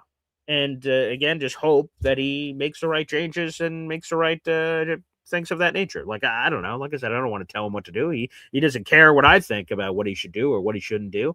But I did see that. And I was like, oh boy, that's a lot of activity out there on this situation of what's been going on. So, me, I'm not going to, they're keeping Aaron Glenn. If they fired Aaron Glenn, we would be talking about and reacting to that on the show and talking about the pros, cons, and everything else. They have chosen to keep Aaron Glenn. All right, pros, cons, everything else. And here we go.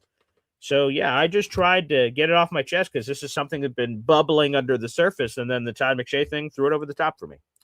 Foxy, you got another raffle ticket for a contest. Appreciate you. Thank you. Thank you. Yeah, I just feel like we just had to. There's things that needed to be said, quite frankly. Nate Jett says, Jake Abs was on multiple shows spreading the gospel before 8 a.m. this morning. I think he bet his life savings on him getting fired. Oh, wow. I didn't know he was on a lot of shows this morning talking about that. But, yeah, I just... And he says, we still love you, Jake. I love Jake. Yeah. Me and Jake have worked together for a long time in a variety of things. When he was... I first interacted with Jake. He was doing like a Long Island internet radio show, and somehow that's how we interacted for the first time. I was at ESPN Radio, I think, in 2015, 2016. It was something like that. And then that was my first. I did a digital call with him. We were talking about the Jets 10 years ago or something. I think that was my first interaction ever with Jake Asman. And he was doing some Long Island show. Could have been his college radio show. I don't know. But whatever it was awesome. And so, yeah, he's a passionate guy. He's going to have unbelievable success in his career for sure. But again, this Aaron Glenn stuff is killing Jake Asman. Yes, it is. Poor bastard. By the way, we got 500 people in the room. Make sure you guys like the video. Hit subscribe, baby. We have 200 of those 500 watching on YouTube, baby. So we very much appreciate it. Thank you, everybody, for all the support so far in the program today. Thank you kindly. And thank you for interacting with the passion, which I'm glad that you guys vibe with. I just like to again keep it real, I guess is what Foxy called it, but whatever. I just try to be genuine and authentic with you guys about the things I'm feeling, and those things are hard to explain. Hey, by the way, make sure you guys hit the subscribe button. We're 9 subscribers away from 8,280 subs, so help us get there, baby. Hit that subscribe button. Let's open up the phone lines. I'm sure there's plenty of people that want to call in and agree with me for everything I've said today on the show. How would they not? There you go. The Glennaissance. I love that. We'll have to put that on a t-shirt, Sharon. The Glennaissance. Very nice. Has begun, my friends. We can only hope. Yes. Let's get another super chat in here before we get to the phone lines. Big Country's back, baby. Wow. Appreciate you, Big Country. Thank you very much, good sir. That is another 2 raffle tickets to our contest. We're up to 8 raffle tickets, sole possession of first place in our contest. Glenn did such a good job getting Fields. You'll probably try to get Tua from Miami because it's just coaching, LOL. Now, here's the thing, right? I'm AG truther and other people are AG detractors, but we can laugh at things and we can have fun. It doesn't have to be black and white. It's this side versus this side. Yes. Aaron Glenn saying in the offseason and showing that arrogance, which bothered a lot of people on the Will McDonald thing. Whoa, we saw a different move from Will McDonald than we've seen. It was a Connor Hughes, Aaron Glenn interaction, and Aaron Glenn just went, it's coaching, baby. That's the difference. It's coaching. Like the arrogance of hey, the previous coaching staff was doing whatever the hell they were doing, but me, I'm doing this. So yeah, there was some arrogance there, and Will McDonald did have a good year by statistics, but we all saw the season, and it's not as great as it looked on stats. He had, 8 sacks? 4. All 8 of them came across 3 games in the season. Not great. Now, on the Justin Fields thing, and I know there's some jokes in here. To me, what was the better option among the choices? To me, the Daniel Jones fans in our audience, Philly Doodles, Hop on Pop. There's a few of you out there that wanted Daniel Jones.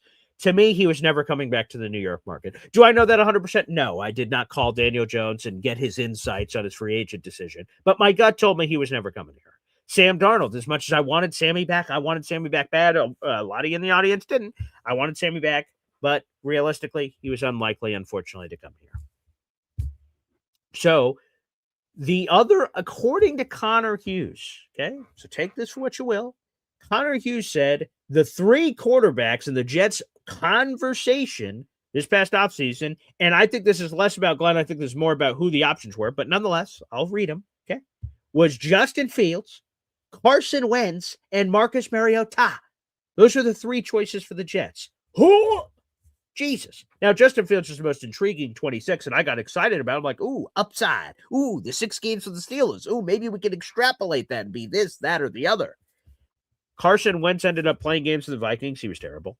He had 6 touchdowns, 5 picks. Marcus Mariota played a bunch of games for the Commanders because Jaden Daniels' arm exploded, and he wasn't great either. So those were that was door 2 and 3. That was door B and C. Not great, Bob. Not great. So, but here's the thing that I don't understand. Candidly, on the air, on our side versus their side, it's team Boy Green and team whoever, right? The thing I don't understand is, okay, Justin Fields was obviously terrible. That decision was bad. But how do people correlate Aaron Glenn picking Justin Fields? He doesn't know anything about quarterbacks. Look what he did with Justin Fields. And I'm like, he didn't have a Dante Moore choice in free agency. It makes it seem like there was a Dante Moore choice and he chose not to pick it. No, the option sucked and he took what he thought was the best of the shitty options. How does that have any bearing on whether or not he can judge whether Dante Moore is a capable guy? That's the part, that's the disconnect for me. Sure, Justin Fields is terrible, but when people say in the audience and social media, look, AG picked Fields, he doesn't know anything about quarterbacks. I'm like, huh? Like, the options weren't great. The options are much, they appear to be, at least on the surface at this current moment in time, in this multiverse, they appear to be better than the number 2 overall pick. Dante Moore is currently projected to be in the draft until he's not. And I imagine he has not made the decision yet. Connor Rodgers was on the NFL Stock Exchange podcast yesterday, and he said the latest he's heard is that Dante Moore doesn't even know. He wants to see how the college football playoff continues, and that's a good choice. See how that continues. But again, he'd be bonkers not to enter the draft. But yeah, I can laugh at AG too for some of the stupid things that happened. There's no question about it, big country. That that came back to bite him like nobody's business. That was stupid. So yeah. 0 for 1 on AG on that one.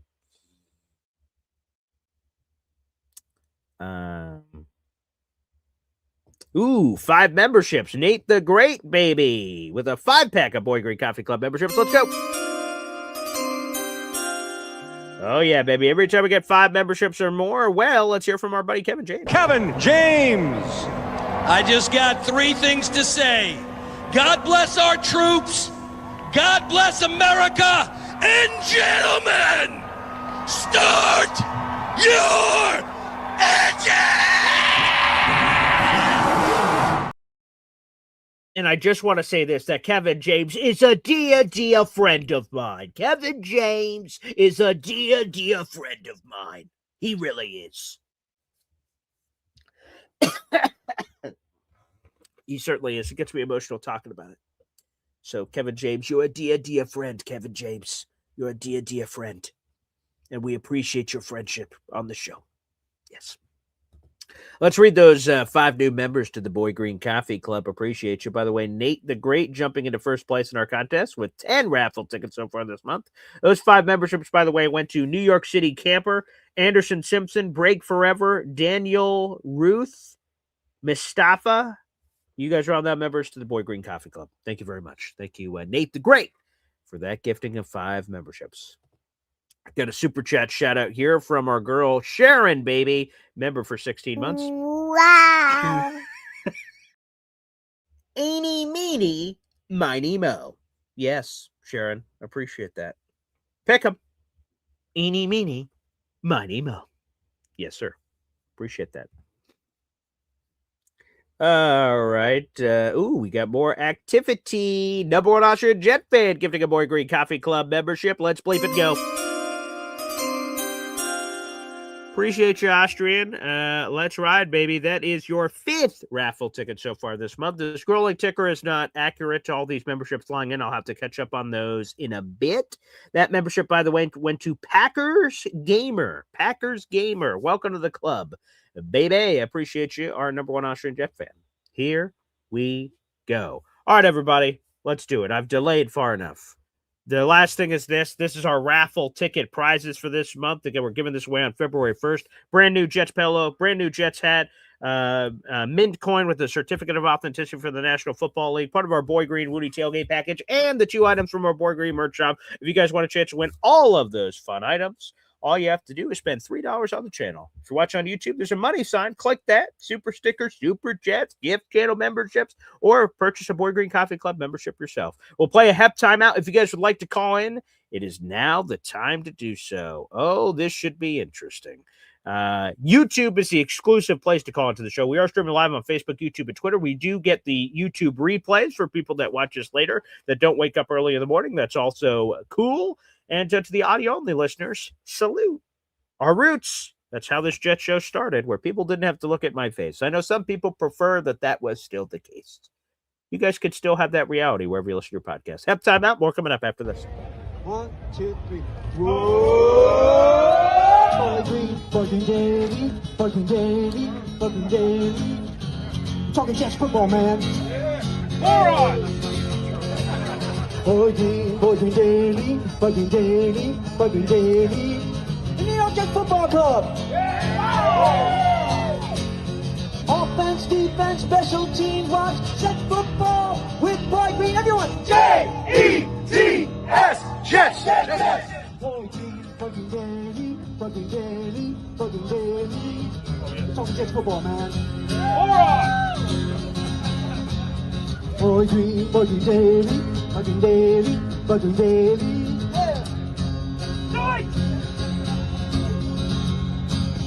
Offense, defense, special teams, watch Jets football with Boy Green. J-E-T-S, Jets. Let's go! You guys don't get here. Break the fourth wall here. Hey, everybody, I'm Paul Eston Jr., a.k.a. Boy Green, New York Jets digital reporter for Heavy.com. Welcome to Boy Green Daily, a daily New York Jets video show, also available wherever you get your podcast. Now, you guys don't get to see this. Only I get to see this, but I'm breaking the fourth wall here. When people call in, it normally, right, I'm looking down. It's below this, like, little TV box here. People start popping in. When the call line's open, here's what happened, right? Normally it goes, bloop, this person called in. Bloop, here's this person. This one, as soon as the phone line's open, it went, whoosh. Call. The lines, whoever the imaginary guy picking up the calls. Hello, yes, Boy Green will be right with you. Hello, who is this? Who are you? Boop, boop, boop, boop, boop. So I just see the line just went, fwing. So, Paul, yep, get a quick water break here. Okay, let me just, let me just get a little, okay. Goose Fraba.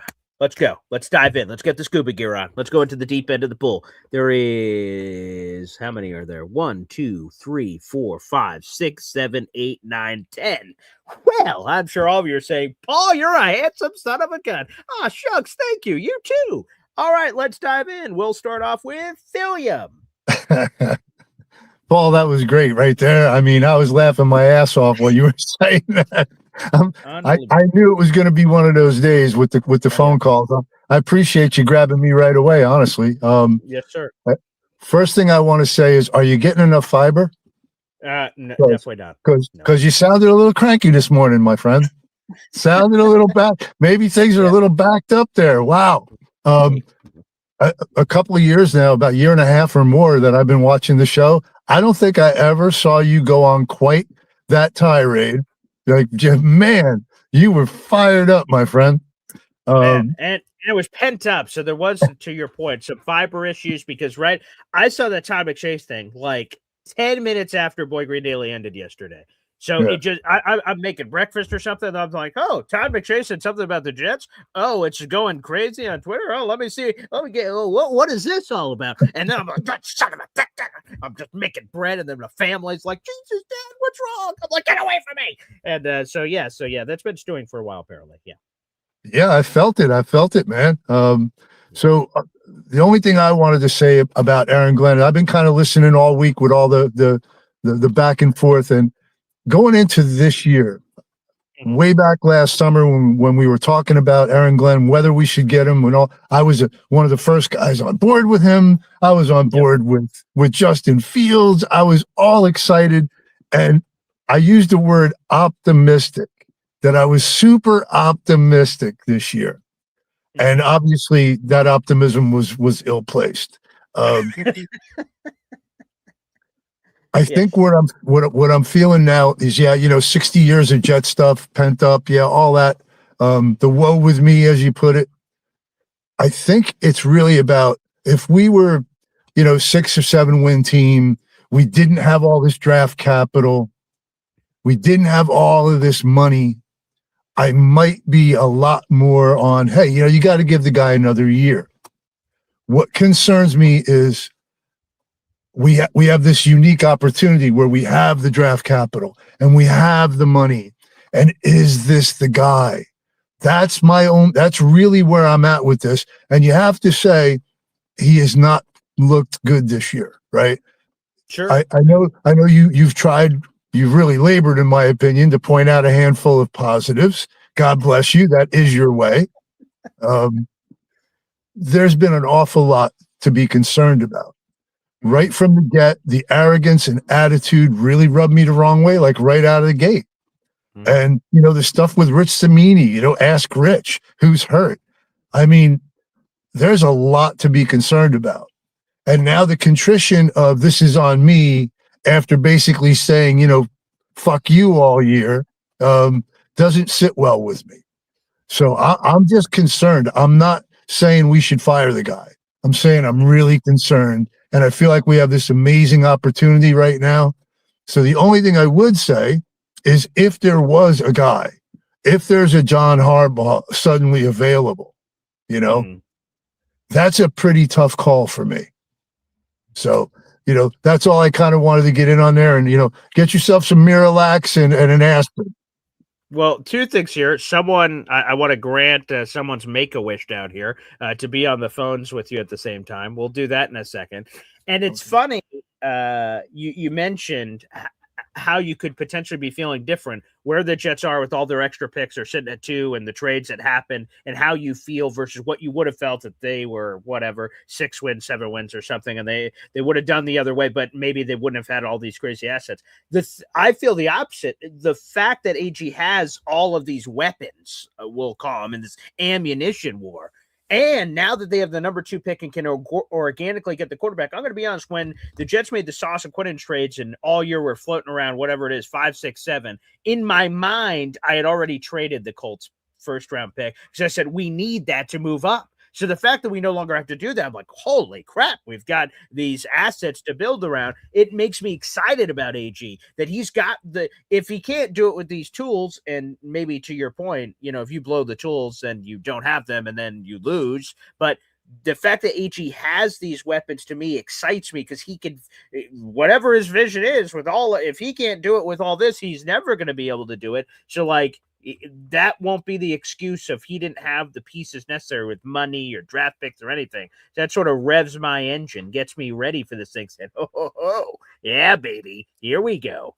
I don't know if you have any response to that before I want to grant this Make-A-Wish down here. Yeah, I mean, that really is, in a nutshell, the difference, I think, between your mindset and people that want AG out. And I'm kind of in the middle of, listen, if they don't, I'm not going to be pissed if they don't fire AG. Okay. Yeah. I'm not screaming from the mountaintops, fire this guy, but I have grave concerns, right? I hope if AG is our coach, once we go into, the off season and we start making acquisitions and all that, I'm going to be on board. I'm going to be positive. I'm going to be hopeful. And again, the conversations I've had a few times with Alon, there's a difference between being hopeful and delusional. Okay. I'm going to be hopeful, but okay. I can't say right now that I'm confident at all. And it scares me. Well, I appreciate the vulnerability there and the candidness in which you speak, Philliam. That is refreshing. Now let's get this wish in. This guy rubbed a magic genie lamp. It's Badshaw. Badshaw. Well, I was like, I knew when he said Phil was calling in, I was like, we're probably gonna say the same shit, so let's just kill 2 birds with 1 stone on air. But I completely agree with Phil. I like to think of myself a lot of us do as a positive Jets fan, you know, look on the bright side. And I'm just telling you, after this year, I mean, you know, I'm kind of like BG in one aspect where I'm like, every year I'm going to tell you we're going to win the Super Bowl, even though we may not have the best roster. I've got to just say it, you know. But that being said, realistically, you're thinking, well, this season there's not much to get excited about. We did get Justin Fields.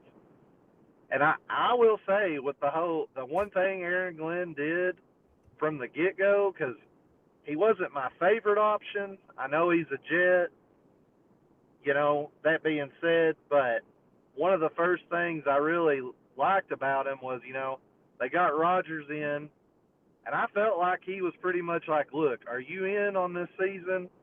And Rodgers was kind of like, yeah, could be. Yeah, that's a possibility. And I felt like Glenn was like, no, fuck you. Like, if I want people that are all in. And I was like, okay, I can get down with that. I don't think we should have kept Rodgers, regardless if he's going to the playoffs or whatnot.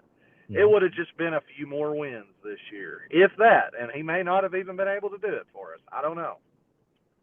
But damn, us getting beat down every week. I mean, say you thought we were going to win 6 games this year. I mean, you hoped we were going to be competitive. I would like to think you would. I mean, you'd like to be seeing Brees, you know, which Brees, he did his thing when he could. But there was just so many times where I thought, okay, well, this will be a close game.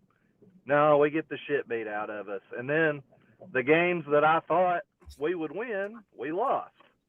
And so I feel like the past few years, had we have played some of the teams we played this year that we should have easily beaten, you know, I feel like in the past we would have creamed these guys.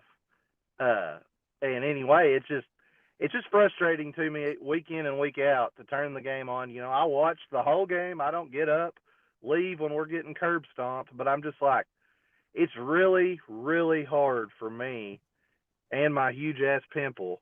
It's really hard for us to sit through this year and watch this shit and feel confident in next year. Like, even with all the draft capital, you know, it's just hard. It's just hard. I'm a beat-down Jets fan. Yeah, well, here's something I want to say here is not only, right, the Jets have gotten their teeth kicked in during the season. We're like, oh, wow, this sucks. We're a fan of this team. But we're getting the shit kicked out of us every day in the media. So let's just go over the last 72 hours. Let me tell you, folks, some things have been happening on the television.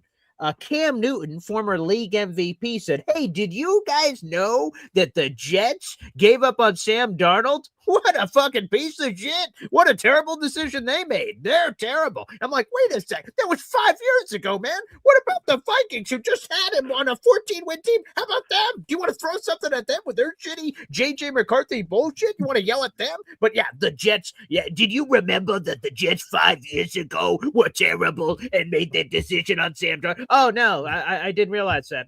Oh, thank you so much. Todd McShay's like, you know, no one wants to play for the Jets. Even the people on the Jets don't want to play for the Jets. I'm like, oh, Jesus. Okay. And then I'm minding my own damn business, right? The Jets played 4:25 on Sunday.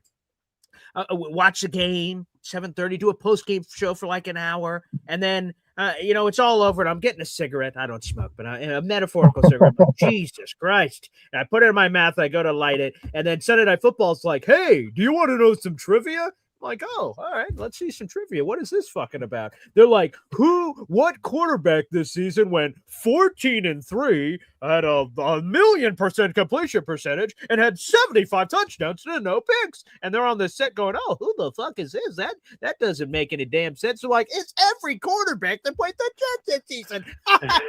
We'll be back after this. And I'm like, what the fuck? I'm getting stray bullets. I'm just eating my dinner here and Sunday Night Football. That happened over the last 72 hours. We're getting the shit kicked out of us. Does this happen to other teams? I mean, it doesn't feel like it. I don't know. I'm swimming in the Jets pool here, so I see see it all the time. But good Lord have mercy. We just went through a 3-14 season, and they're going to go through this on a daily basis. 5 years ago, Sam Darnold, hey, guess what? The Jets blow dick and this and that. And I'm like, good night. Unbelievable. The only thing I want to say about what Badshaw said was the losing at the end, being blown away and being embarrassed and stuff. Mid-season, I was getting pretty upset that we were losing games I thought we could have, should have won. The end of the season, the tankathon was on, and that I mean, I didn't like sitting through it, but that didn't really bother me. That didn't matter at all at that point to me. Like I said, for me, it's just a matter of where we are as an organization right now. The guy in charge with where we sit, I just want to have total confidence in that guy. And I'm not sure that I do. That's basically it. And I don't want to stay on too long because you got all these people waiting, but I appreciate you guys. Thank you, Philliam. Appreciate that. And thank you, Badshaw. I appreciate you as well. Keep the phone calls coming, folks. We have 600 people in the room, and I see the phone calls are indeed coming. So appreciate that. Again, like the video, hit subscribe. Let's keep spreading the gospel of all things here on the program. And again, you guys can let your feelings fly. See, we're having uncertainty about AG. That's totally cool and understandable coming off a 3-14 year. All right, we got a lot of phone calls here, so we'll keep going. Up next, Hepster here on the show. What's up, Hep? Hey, Paul. Hey, fellas. I figured I'd throw you a softball because I know you've been taking bullets left and right, Sure, yeah. And but you did pick a side, which is good because most people on the other side. I mean, you're gonna have to wear your armor, but 100%. Yeah. I'm thinking in the second round of the draft, I'd like to get the best available center. Okay. Finish that offensive line because we're not talking about it. We're like, oh, the offensive line is good. It's like, well, not really. We have some issues, and we're pretty close to having something good, besides our special teams. Mm-hmm. So I'd like to really finish that off, and and with a new quarterback, we need that anyway.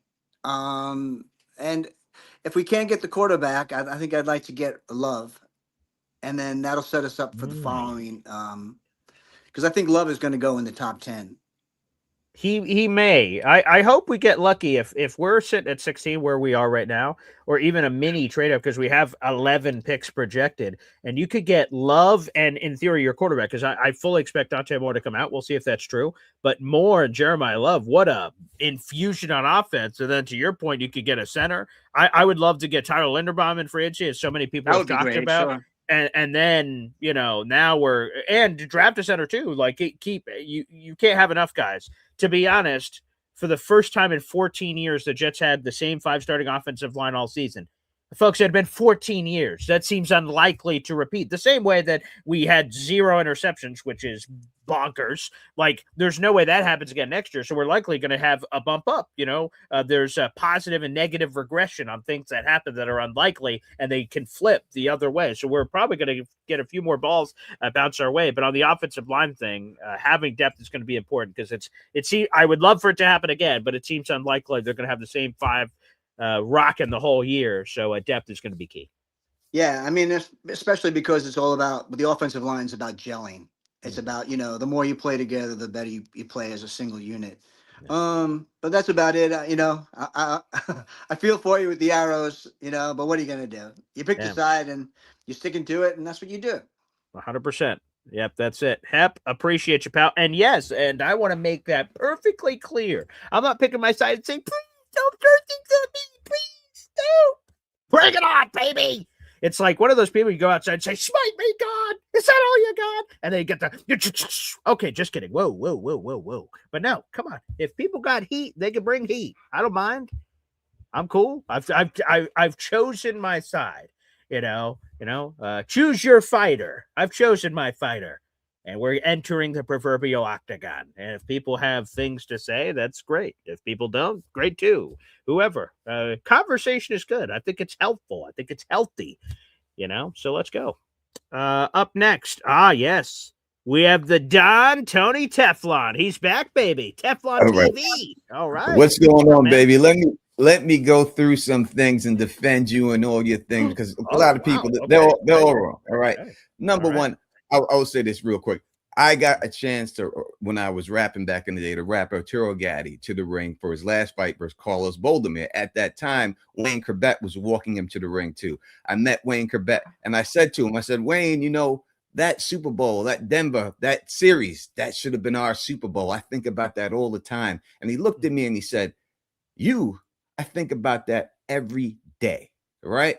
So just understand that you, as a fan, don't care more than these players. And AG's got that too. Now, as for the quarterback with Justin Fields is that, let me break it down so y'all can understand it. Please. He is that beautiful woman that you see in the bar that all of a sudden likes you, but is out of your league, you think. And your friends are saying, oh, it's going to cost you money. She's not good. Oh, don't worry about that. Oh, she likes to sleep around. She's not good for you. But you say, I can change her.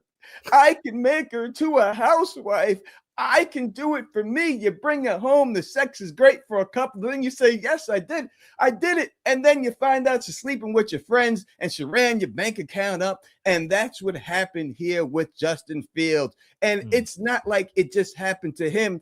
The great Shanahan, all this great offensive coordinator guy, he begged us for Zach Wilson and we didn't give him. So he would have bombed on that if we gave him that. After that, he had a chance to draft the quarterback who was a shitty quarterback, duds, backed up and still stinks. The only reason he got saved is because he got the last pick in the draft. Lucky with the last pick in the draft, or he would have bombed with the quarterback. So this to say, and this is this great offensive guru. So don't give me this, oh, we need an offensive mind. The greatest offensive mind would have bombed twice in a row on quarterbacks in the same draft if he had the chance to, right?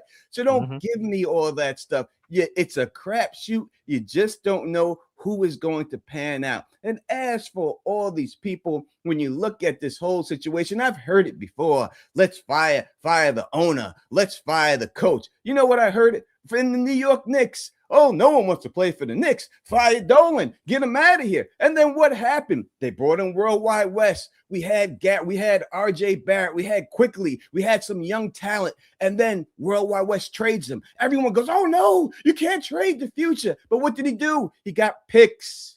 Then he brought in Brunson. And he used those picks to get people. And now everybody wants to come to the Knicks. Giannis is begging to get to the Knicks. The Knicks are brilliant, and everyone's going again. And now everyone's big Knicks fans. Any guy you could bring, let's get Mike McCarthy. Of course he'll be good with Glenn's picks. What Glenn did was what he's supposed to do, what Gase wasn't willing to do. They gave him an order. Shit the game. Shit these games. Don't worry about it. And Glenn said, you know what? Give me the bowl of shit, Woody. Give it to me, GM. I'll eat it for you. I'll stand on that fucking sideline. I'll look like a fool when we get blown up by 40 every game for the rest of this season in order for us to move forward. I'm going to eat this shit for y'all. I'm going to take the bullet for y'all, and we're going to turn it around. Gase wouldn't do it. He won the game for us, which cost us our quarterback because he didn't do it. That's why he got fired. Glenn was willing to eat the bullets. He's willing to eat the shit from everyone that's out here talking all this garbage about him. He knows it sucks because he got in there. And when you get in there and you look at everything on paper, it looked good. But when he started playing, he's like, they ain't as good as I thought they were. They're not as good as I thought they were. And that was it. So how many games did Garrett Wilson play? 4? And he's been out the whole year. No one cares about that. He's supposed to win. Come on. No one wins without a quarterback. He knew, and everyone's begging for Brady Cook. You don't think these guys see him in practice? You didn't think he knew he sucked in practice? That's why he didn't play. Oh, get Brady Cook in there instead of this guy. They did get Brady Cook. You seen what they seen in practice all year long. He's terrible, and he sucks. But Glenn, he ate the shit. He did it for us. He stood there on the sidelines. He let everyone say, go fire Glenn, go this. He looked like a fool standing there. He's got pride, man. He knows he doesn't want to lose like that, but he knew the job. That was the assignment, to get these picks so we can build this team up just the same way that New York Knicks did.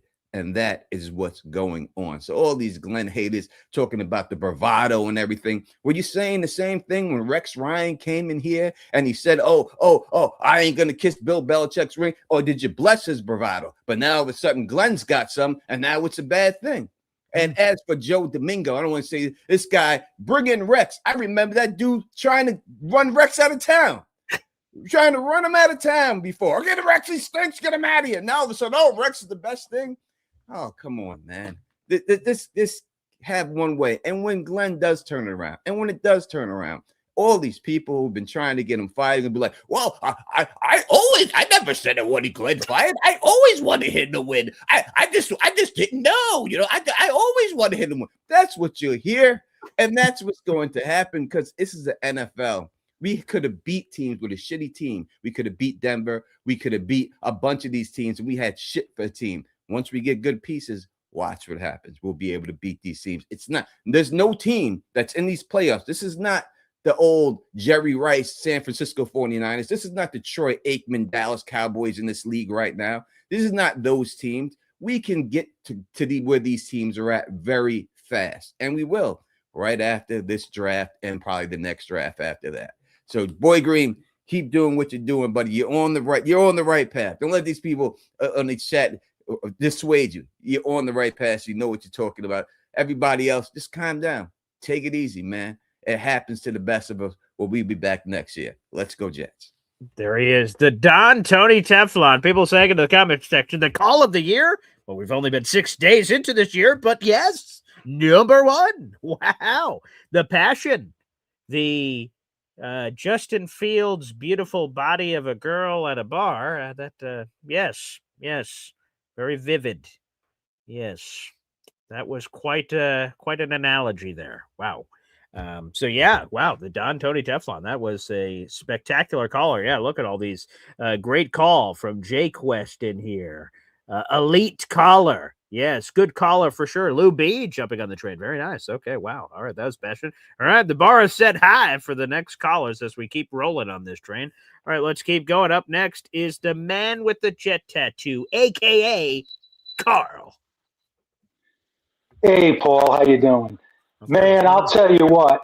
I got to sing the praises to Teflon because what he said was spot on.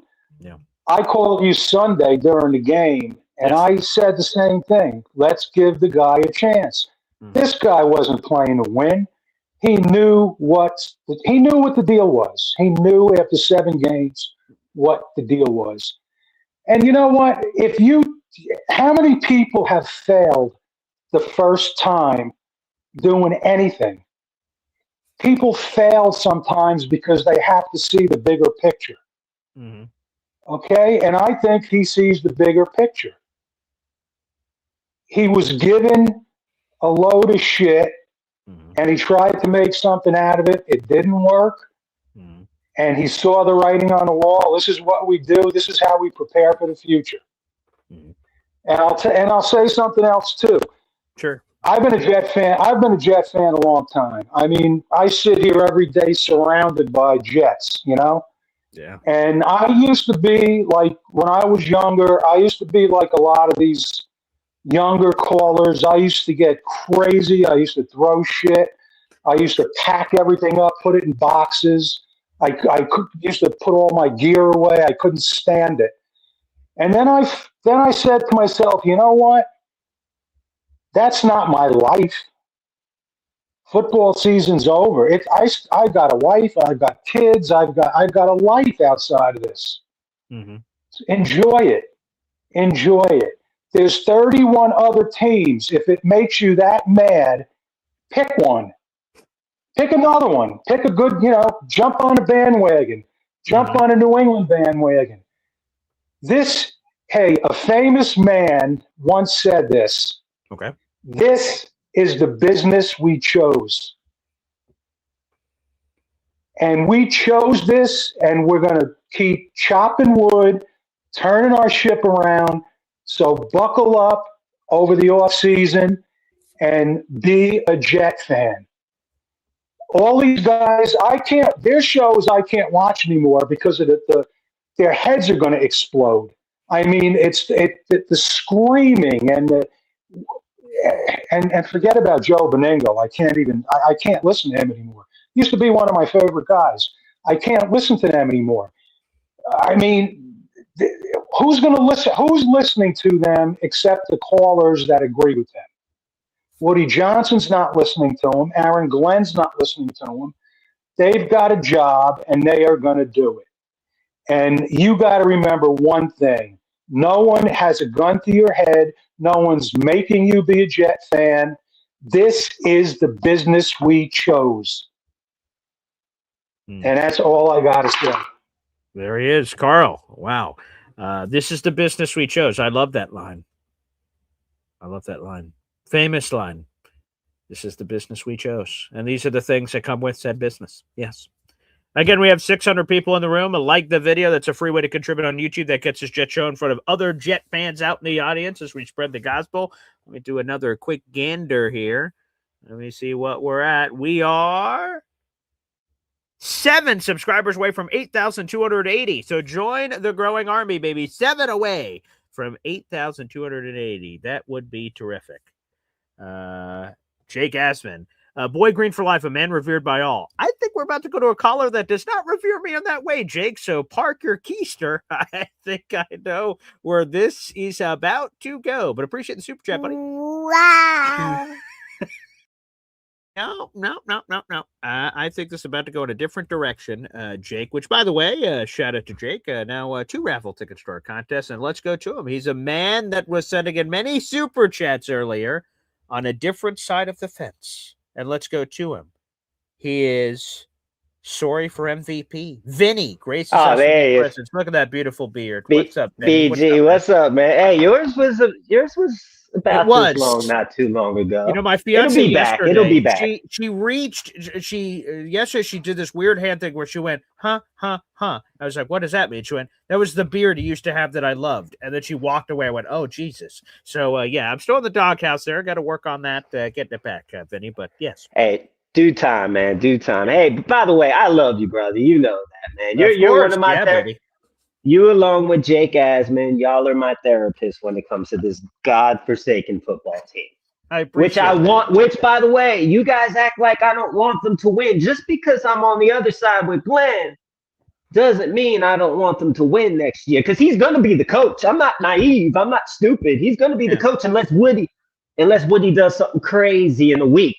But that's not going to happen. But Woody is crazy. He is crazy. Yeah, I mean, 100%. Yeah. But that's not going to happen. So AG is going to be the coach. And I watched that. Dude, I'm 46 years old. Or going to be 46. I watched that man play growing up. One of my favorites. I want him to succeed. Okay. I do. Yeah. I just don't see it. You know, he says Parcells was his he's a Parcells guy, right? That's what he tells. Correct. Yep. No. The way he coaches, he's a Kotite guy. And he did play under Kotite. He did. I hope he turns it around, brother. I do. I want him to turn into a Parcells guy. I do. Sure? Trust me. I do. We love this team. We all do, man. But man, dude, what has he shown us? Lay it on me.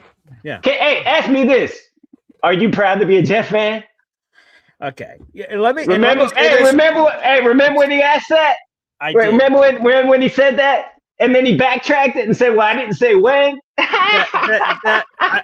AG has said a lot of stupid shit this year. One of them is that where he said, his message was, we're built for this shit. He was like, I want the Jets fans to have a team they're proud of. And when he said that, I'm like, you know what? Yeah, AG, I want a team I'm proud of too. And then midway through the season, when that quote was brought back up to him, and he says, well, I didn't say now. I'm like, that was bad, dude. That was bad. That was stupid. And there's been stupid.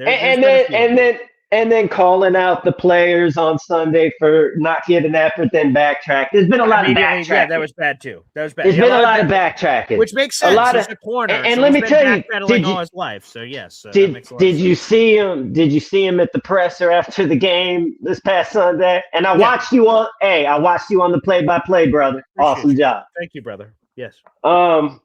Did you see him? He looked beaten down, man. He looked beaten down, almost like he wanted to cry. And I know, listen, he loves this team. He does. He wanted to be here. Yeah. And trust me, I appreciate that. I do. Because how many people want to be on this godforsaken team? You know what I'm saying? How many people want to be here? And the guy before you, did the guy before you say he hates Joe B? I think it was two guys. The caller before me, man, yes, Joe Beningo, Joe Domingo. Hey, man, Joe Beningo's a legend, man. He just wants to win too, and he's an old man. He don't have many years left. You know, you gotta think he looks at it from the eyes of, like, I think he's 71. And man, he's running out of time. You know, we all could be running out of time. Nothing's promised tomorrow or whatever. But yeah, man, 72. Joe Beningo is 72. Yeah. Hey, hey, you should try to get that man on. He goes on with Jake. Sure. I think every Monday. I think he did. Yeah, Monday after the game. All right. Yeah, we'll have to. But yeah, he's a good dude, man. But man, dude, listen. I hope AG can figure it out. Here's what Woody has to do. Okay. Give him basically a blank check to go out and get some big time coordinators. That's what he's gonna have to do. Because I think that he's gonna need that, man. He's gonna need a big time defensive coordinator. He's gonna need a big time and you could keep Bagstrom around and all that. Maybe hire like a senior offensive guy or whatever, and throw some money at somebody who can a veteran, someone who's been around the block. Like, weren't we gonna look at what's his name, Todd Haley? Todd Haley. That's correct. Right. He is a very close relationship. But that's the exact kind of guy. He's been a head coach. He's been offensive coordinator. Maybe he swings back around. But that's exactly what I'm talking about. Yes. Can't listen. Right before the year last year, because initially I was like, 4-win season, which really that was being optimistic. But I was buying into AG over the summer, man. I was buying in. I was up to 7 wins. I really thought, and my son thought I was crazy. I got up to 8, I think, at one point. And damn, you were at 12, I think, if I'm not mistaken. But it just we all got beat down this year, man. As fans, we really did. And not just this year. It's been it's been a slow build, obviously, and I did want Rodgers, and you asked the question, how many wins would we have with Rodgers and AG? How many more do you think? Not many, because AG's just not a good coach. I mean, right now he's not a good coach. I mean, we hope he becomes a good coach. Aaron Rodgers, he went to a good situation, man. And Mike Tom, even though, listen, there's no talent on that offense, though. There really isn't. They have a couple of good running backs. They do have a couple of good running backs. Yeah. But the receivers, DK, obviously, when he's out there, but, he's not punching fans, right? Yeah. Yeah, exactly.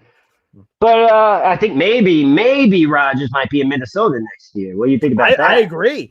To be honest, I think, this year goes, however, again, my gut says he's going to get his ass kicked by Houston. But, hey, Aaron Rodgers magic, maybe something crazy happens in playoffs. Who knows? I don't know. It's an elimination game. Anything could happen. But I think you're 100% right. Rodgers, the year is over. Steelers, he only signed a 1-year deal, so Steelers beg him to stay. But I think Rodgers is like, hey, that Minnesota, let me give that another whirl. Minnesota wasn't willing to do it this past offseason because they believed in JJ. JJ's look like dump. I think he'd go to Kevin O'Connell and say, let's go fucking try to win the Super Bowl, go crazy, and pull that Brett Favre storyline. I could totally see that, yes. And JJ could learn something, maybe sit behind Rodgers for a year. You know what I mean? Sure, why not? I mean, that would be, unfortunately, the Zach Wilson-ish kind of thing where in 2023 we said, oh, cool, Zach could sit behind Aaron for 2 years. We dreamt about that one, thinking he was going to turn Zach into a great quarterback, man. That didn't quite happen. Not quite. 4 plays in, man. We'll never know what could have been. And then we'll never know again what could have been, because Woody fired Saleh after 5 games. So, and some of us were excited about that. We thought Ulbrich was ready.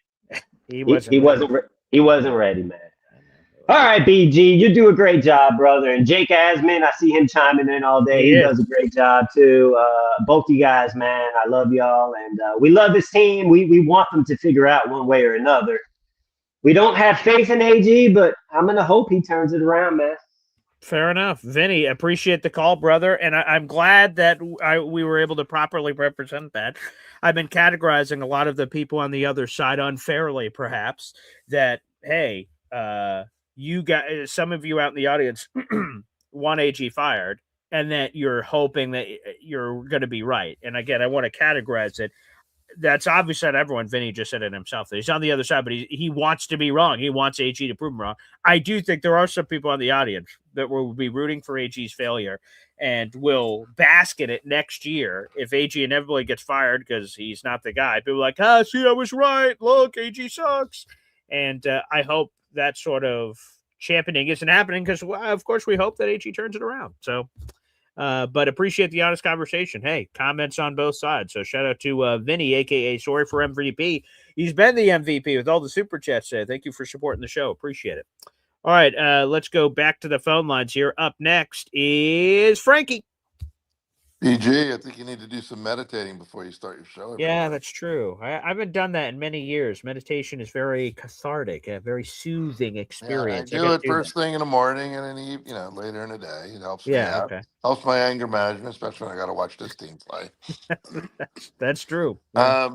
You did miss. I think you missed one of my super chats. Okay. Let me see. And basically, if I remember, I don't remember word for word, but something about like the team doesn't have much. Oh talent. yes. Well, let's get a wow here. Wow. Yes, the $9.99 super chat. Let's read this out. I've been saying this team has limited talent for the past year. We sucked when AR was our quarterback. Our D was horrible. Need complete overhaul. And well said. And so the reason I called in was once we fired Saleh last year, and with Aaron Rodgers, we won what, 5 games last year? 6 games? What did we win, 5 games, yeah, I believe. Yeah, and he had pretty good stats. If you look at his stats, he had, actually probably the best stats a quarterback's had for the Jets in a while. Yeah, I think it's top 5 in several categories: passing yards, passing touchdowns in Jets history. I mean, yeah. Right, and all I kept seeing was our defense fail. And then this year we we traded very well, actually, our 2 best defensive players. Not that I thought Sauce was that great, but he was great in in what we had.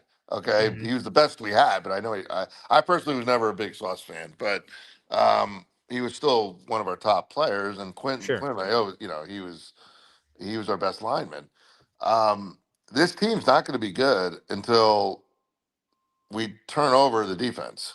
And guys, that's not going to happen overnight. Okay. Now, I don't want to give away all our draft picks for one quarterback. I was watching something the other night about Joe Burrow. And it was something online. I forgot. I don't even know who the person was. I just happened to be scrolling and saw it, like giving up like all our picks, all our first round picks for Joe Burrow. And that's great. We're going to have a great quarterback, but we're still going to be giving up 50 points a game. Until we're going to be the Bengals, which is what they are right now. That's exactly right. We're going to be the Bengals. Exactly. And so I still believe that the games are won in the trenches. I think our offensive line is solid. I want a center. Yeah, we have more depth. But our defensive line sucks, I think, and our safeties suck. All you people who didn't want Ashton Davis has more freaking interceptions than the entire Jets did. So my boy, I love Ashton. Yes, yeah. Okay, true. So I mean, it's not gonna turn around. I unless we really overhaul the defense.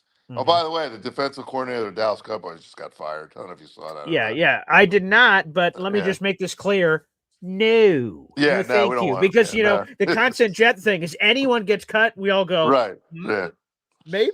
I bring that up because there's a lot that Glenn, he made a mistake obviously with the DC, and it's going to take time. And I don't know, who the right DC should be. You can argue that all you want, but until we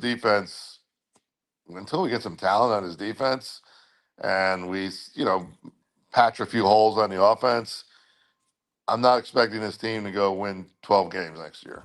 Okay. Well, two things here that I think is important with your Eberflus bringing up. First off, Brian Schottenheimer, first-time head coach. Eberflus was his hire. And look, AG's not the only one that's fucked up coordinator hires. So that's interesting. And number 2, obviously, that's competition. That's another team that's going to be looking for a defense coordinator. We're looking for a defensive coordinator. So, yeah, no doubt. That's exactly right. And I think some of the younger guys, I know they want immediate gratification, want people fired immediately. I want to look. Was AG, did he do a great job this year? Obviously not. The team sucked, and I was sitting there the last 5 games, and I was there for the last home game.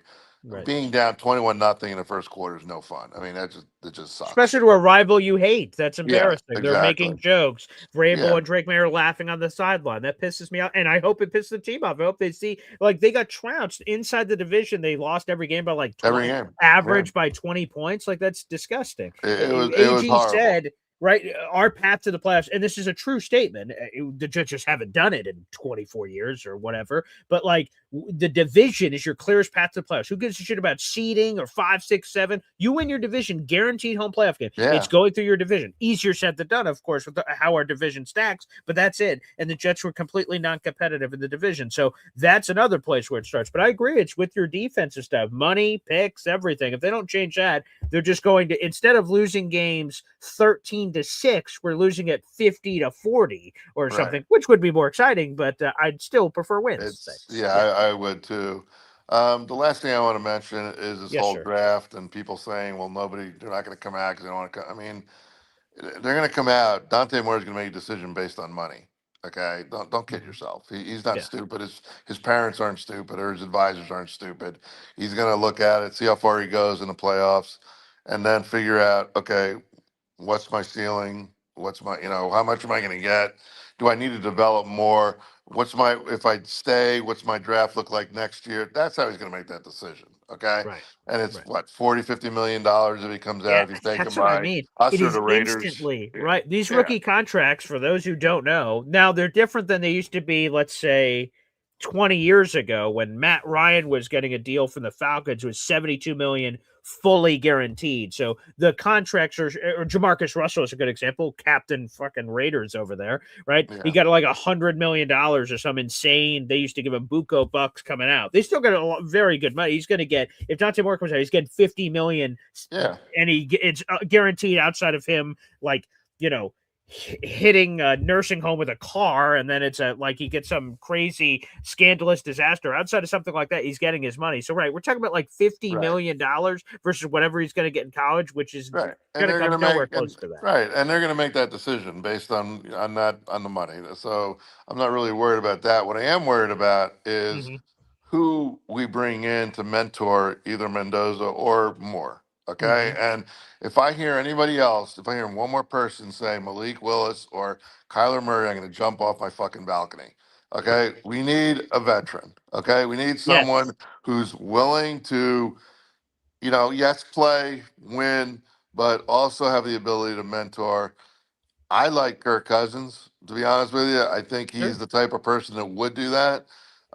He's going to cost us a trade, which I don't like. But Mariota would be the other one. But if I hear one more person say, we want Kyle Murray on this, Kyle Murray's, I live in the Dallas area. Okay. And I know people who know Kyle Murray. He's not 6'1". He's not six. He's fucking my daughter's size, 5'9", 5'8". Okay. He's small. All right. For a guy. All right. Right. Okay. And he's not a mentor. Okay. He's not. Okay. And if you say, like, we're not going to take any quarterback in the first 2 picks, then we're going to move back and get Love or whatever we do, and you want a stopgap for 1 year with Kyle Murray, okay, but then we're in the same position next year where we're hoping to get one of the top quarterbacks. I don't believe Kyle Murray is I think his best sport's baseball, by the way. And most people will argue. Most people who watched him play baseball know that, because I also know somebody who played baseball with him, and he said it's his father who wanted him to play football. But his first love, I believe, was baseball, and he was that's cool. He was an incredible baseball player. So I don't believe his love is football, so I really don't want him. And I want someone who's going to mentor a young quarterback. And I don't want our quarterback, whether it's Moore or Mendoza, I don't want him playing the entire year. Maybe a couple games. So I have no problem bringing back Brady Cook and let him get the shit kicked out of him if, something happens to Kirk Cousins or Mariota or something. But I do not want this quarterback who we choose, if we do choose Moore or Mendoza, on the field next year. I mean, if they start game 1, we're just doing the same shit over again. By the way, there's some buzz in the chat immediately. People are saying, "Can we draft Frankie's daughter now?" Based on some of those measurables you provided earlier. Unfortunately, she's a swimmer, not a football player. I see. If you're if the Jets were a swim team, yeah, she'd be right up there. All right, that's good to know. All right, just in case they ever decide to change sports, because it didn't look like they were playing American football this year. So that well, you're right. I'm not sure if I was swimming, but you're absolutely right. Maybe they would be better in the pool. Who knows? Anyway, great call. Thanks. Thank you, Frankie. Take it easy.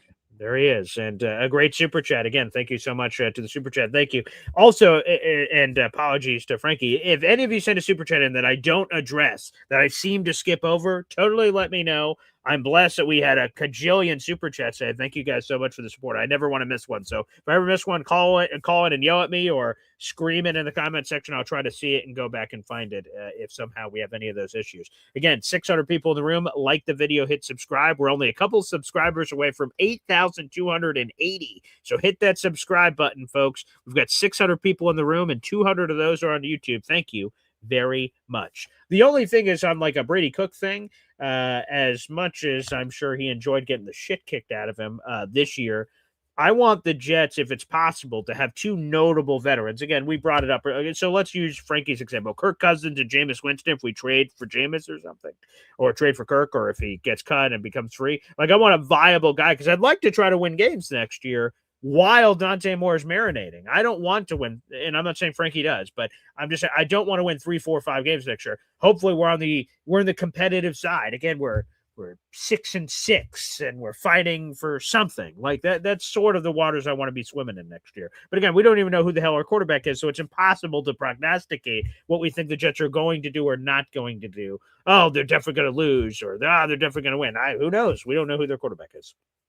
Back to the phone lines. Ricky, New York Live joins us. Ricky? Hey, how's it going, Paul? Hey, what's up?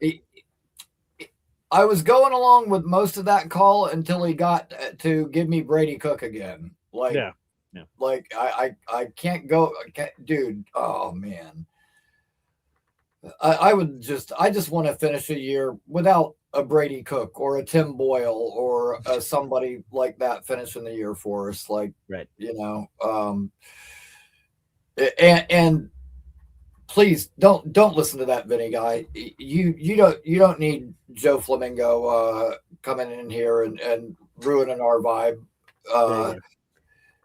Good. Well, we'll keep him over there on the Jake Asman show. It seems like it's a good thing going over there. God bless. They could have that over there. And by the way, Brady Cook's parents have seen enough of Brady Cook. So like we should, that should probably be where we draw the line. Yeah. Right. Yeah. Definitely not. But we got what was this? 6. So we got 8 days. 8 days to find out if Moore comes out. Yeah, if he's eliminated from the college football playoff at that point, right? If he's still alive, we won't know. But yes, that's true.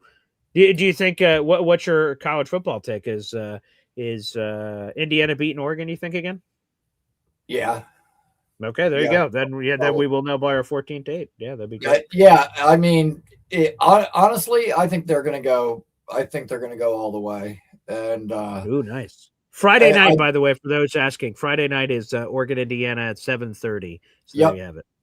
So and I can see why Allen likes their coach. Like I was listening to him the other day. Yeah, and he was talking about his guys, and he was like, no, not everybody's a superstar. He was like, so some guys are average, and average is okay, except in my business. Average isn't okay with me. He was like, average is the enemy. And I was like, oh, hell yeah. I like that. I like that a lot. So I can see why Allen likes them.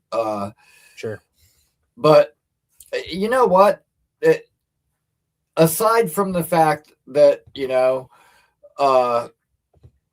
he would make a lot more money, we're talking more than 4 times the money that NIL would pay him. So the money thing is ridiculous. And the other thing is, his best weapon last year was Kenyon Sadiq. He's in the draft. He's losing not only his offensive coordinator, but 3 out of his 5 offensive linemen too. Like there are motivating factors for him to go. And, I think when you got a chance of being, almost guaranteed top 2 pick, that's too big of a gamble. Like, look what happened to Aller. Look what's happened to other people. Like, yeah. And, for all the people to think that his agent is going to tell him, like, oh, you don't want to play for the Jets. Dude, his agent gets a cut of that money. His agent, trust me, his agent's going to want him to go to the NFL. And as far as Todd McShay goes, he just lost a subscriber because I will not support that kind of idiocy from him. You're here to, break down tape and tell us about prospects and give us your football takes. You're not here to give these kids career advice and tell them what team they shouldn't go to, jackass. And I saw somebody type earlier in the chat that Joe B is a treasure. Well, you know what? Todd McShay is a treasure too, and so is Yo Holmes. Maybe somebody will take them to a faraway island and hide them where they'll never be found.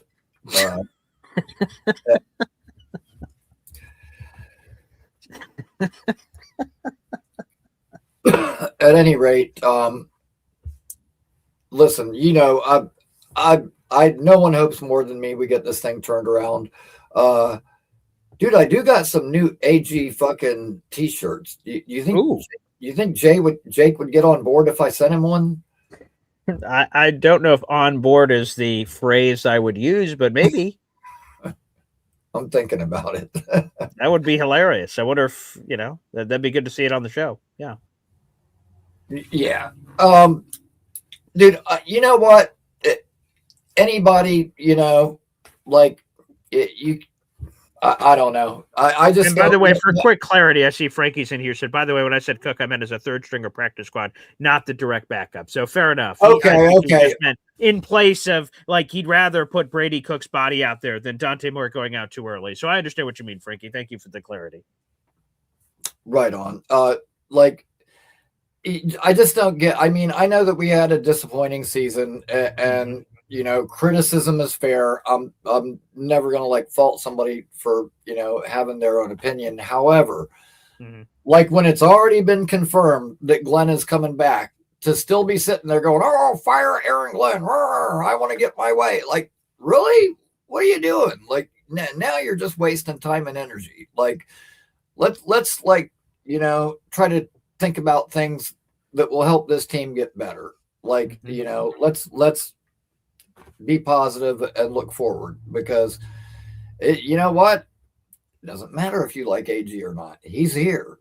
So you can either get on board with it, or you can waste your time screaming and yelling, because it ain't going to do no good.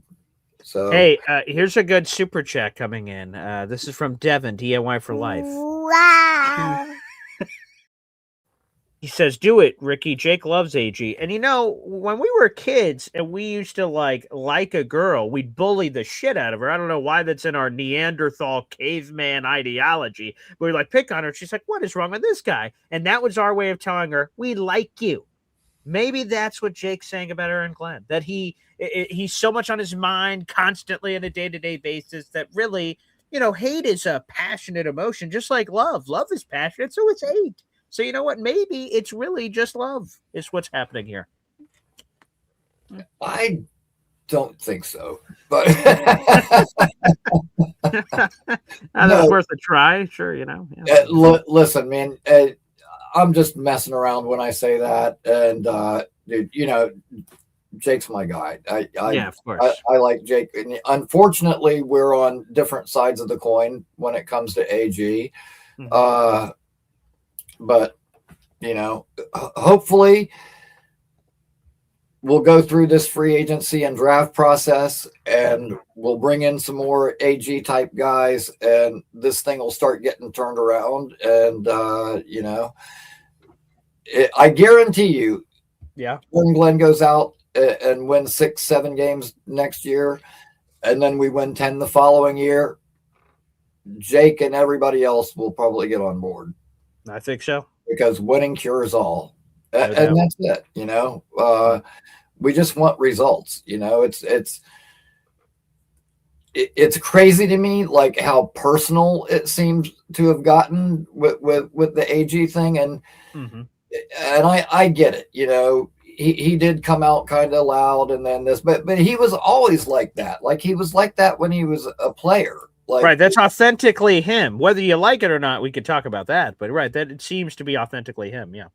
Now, if I was somebody in his inner circle, I would be like, dude, you're a great motivator of football people and stuff, but you are not the best public speaker. Like, you know, I would be telling him, like, dude, sometimes less is more. Because sometimes I think he keeps talking too long, and he kind of pigeonholes himself with some, not even necessarily saying the wrong thing, but just like wording it wrong. Like it comes out wrong. Like I understand sometimes what he's trying to say, but the way it comes out is like, that could have been better. But dude, you know what? Again, he's not a public speaker, you know, he's, you know, I really could give two shits. He could be, you know, the most hostile guy, the most boring guy. I don't care what he does at the podium. If we're winning games, he could go up there and just make an absolute fool of himself at the podium. I don't care. I just want to win games. That's all there is to it. I do think we got the right guy. And you know what? I think that, and I've said it before, he made decisions with this roster based on the tape. He didn't know the personalities. He didn't know the work ethic. And I think he saw, like, damn, some of these guys just, you know, don't really have it in them. Other guys that maybe do have it in them, I think the era of the Saleh excuse making and the, hey, it's okay, we'll get them next time kind of thing. Like, dude, I think that ruined some guys. You know, the Quincy's and the other people who all, you know, who seem to let up at the end of the year every time things aren't going good. And I think the reason that Glenn walked back, because like when Glenn first said like the effort, like I was thinking, oh, you know what? That's a little bit harsh. Like, yeah, it was bad effort by a lot of people, but there was a couple of guys out there, Jermaine, Malachi Moore, that were busting their ass and still playing hard. And I was like, man, I didn't like that being like a blanket statement. And when he walked it back, I understood why, because it's not fair to the guys who still are trying to say something like that. But, you know, I mean, and you know, I'm not going to go any further on that because then I'll just be nitpicking. But at any rate, fair enough. Yeah, I think that once after he's been here for a while and really got to see the inner workings of the team, like as far as the guys we have here, like there's no other way to put it. We had some bad apples that we needed to get rid of, and some of them are fixing to be gone. So. Well, let's hope we get some good apples this offseason, Ricky. You're the best, baby. Again, make sure you guys subscribe to Ricky New York Live. Let's get one more call in before we wrap up this show. And thank you to Ricky and everyone who's called into the show. I've enjoyed the passion so far. One last caller. It's Easy Yoshi, baby, on the move. What's up, Easy? Oh, my God. You guys, you and Ricky, you're just out to lunch. If Ricky was to give that shirt to Jake Asman, he would use it to start a bonfire. Oh, that's not nice. Didn't I think Nate said it? It wasn't Jake pumping out AG shirts at the beginning of the year? I don't know what he was doing the beginning of the year. So hey, maybe he's back in the AG shirt business, huh? Yeah, Ricky can help him soak those flames. Look, I understood that we didn't have the greatest roster. I understood we were tanking. I understood all that. Believe me, I did. Mm-hmm. But then with 4 games left, he scapegoats the defensive coordinator, and it didn't get any better. Was it 4 games or 3 games left when he fired Steve Wilkes? There were 3 games left. The interim defensive coordinator of Chris Harris got 3 games left after. Yes. Hey, basically, he threw him, out of the frying pan into the fire, and he was blaming Wilkes, and probably deservedly so. Yeah. But it was just, look, one or two things are going to happen. Okay. Either Aaron Glenn is going to turn this thing around and we're all going to say, okay, well, maybe we were wrong. Or he's going to completely suck and it just set the team back again. And God knows what's going to happen with these draft picks. So my feeling is, if Moore does not come out, okay, and I know I'm going to hear shit. People are going to say, "Oh, he's crazy." I don't give a fuck. Okay. All right. Okay. I was right. I didn't want Aaron Rodgers. I was right about that because it was a disaster. Okay. I didn't want Aaron Rodgers. I was right. I wanted to keep Sam Darnold. I was right when we should have gotten rid of Zach Wilson. I was right on all of this shit. All of this shit. Now, the whole time with Zach Wilson, we were all hoping and praying, well, maybe this will turn it around. Maybe this will turn it around. Maybe this will turn it around. That's what everybody was saying. Oh, well, Rodgers, this will turn it around. That'll turn it around. Never turned it around. And now we're doing the same fucking thing with the head coach of the New York Jets. Oh, maybe he'll turn it around. No, this is not an on-the-job training shit. He screwed the pooch. We were epically, historically bad. Yeah. In every which way, every category, except for one. Special teams. Yeah, we're pretty good there. And if it wasn't for special teams, we'd have been a 1-win team. That's very possible. Yeah. Okay.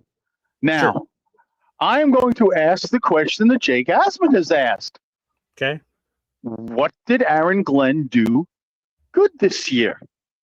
Name a sincere positive, and don't tell me this bullshit. Well, we didn't get a field goal blocked or a punt blocked, because that can happen to even a Super Bowl contender. Sure. You can get a kick, or somebody on the other team just happens to make a fantastic play, because these 2,000 players in the NFL, they're all the cream of the crop of anyone who's ever played football in their life, going up from Pop Warner to JV in junior high school, to varsity in high school, to college, and all that. Well, these are the absolute cream of the crop. These guys are great football players. I mean, you say what you will about Brady Cook, okay? Maybe he's not an NFL player. I get you that. But he's still a great football player. You don't make it to this level being a piece of shit. You just don't. Yeah, I guess. You don't. It's like being all right. They took a flyer on him as an undrafted free agent. Okay, they took a flyer on the guy. They probably thought he was going to sit. The only reason he played is because Tyrod kept getting hurt, and Fields was an abject disaster.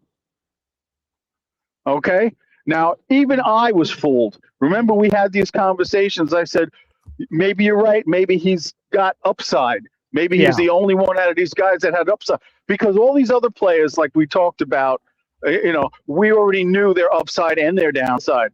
We didn't know how far down in the pit that Justin Fields could take us. We just knew that we thought maybe he started turning it around last year in Pittsburgh, and maybe he's finally Sam Darnolding on us and turning it around. Yeah, that's probably what the thinking was. Yeah, but then it failed. But, yeah. I mean, they weren't willing to give him money over in Pittsburgh. They were like, look, you want to stay here? We'll give you this, but, we're going to give you this, and you're still going to have to fight for the starting job. So what's your point? So, I mean, my point is, what if Todd McShay is right? What do you mean? What if he's absolutely right? What if he's heard stuff from these agents telling their players, go anywhere but New York? But why would What if they? it is true? Like, the Raiders have been a historical dumpster fire. Why would they want to go there versus the Jets? Because they've been a better dumpster fire than the Jets. Have the Jets have they haven't won a Woody? playoff game in 24 years. When have they been over to that the same span? playoffs? We've been to 2 AFC Championship games. Yeah, and they get rid of our GM, and they bring in a bean counter, and he gets rid of all of Rex's best players. They've had 6 head coaches, and easy. Unfortunately, we're out of time. But like, the Raiders have had 6 head coaches over the last 6 years. They haven't won a playoff game since 2002. The last first-round quarterback they took was Jamarcus Russell, who's considered one of the biggest busts in NFL history. I just don't understand. That's where you're losing me. You, Easy, and you, the Todd McShay people of the world. The Jets are a disaster, but the Raiders are a place you're craving to go to. That's where you lose me. Thanks, everybody, for tuning in to this 2.5-hour show. I have to go do another interview in 6 minutes, so we got to jump over to that. So more coverage is coming up. Darren Muji and Aaron Glenn speaks today. I'm back at 3 o'clock for Boy Green Meets Woody, so we have a ton of content coming up on the channel, and we'll also be reacting. Jordan Reed dropped a mock draft for ESPN, which included, of course, 2 first-round picks for the Jets. We'll have some coverage on that as well. Thanks, everybody, for tuning in. Like the video on the way out. Again, we have 600 people in the room, including 200 on YouTube. Guys, hit that like button on the way out. I'd appreciate it. Also, hit subscribe. We're only a couple of subscribers away at the end of the show from 8,280. Appreciate you guys. We'll see you again soon.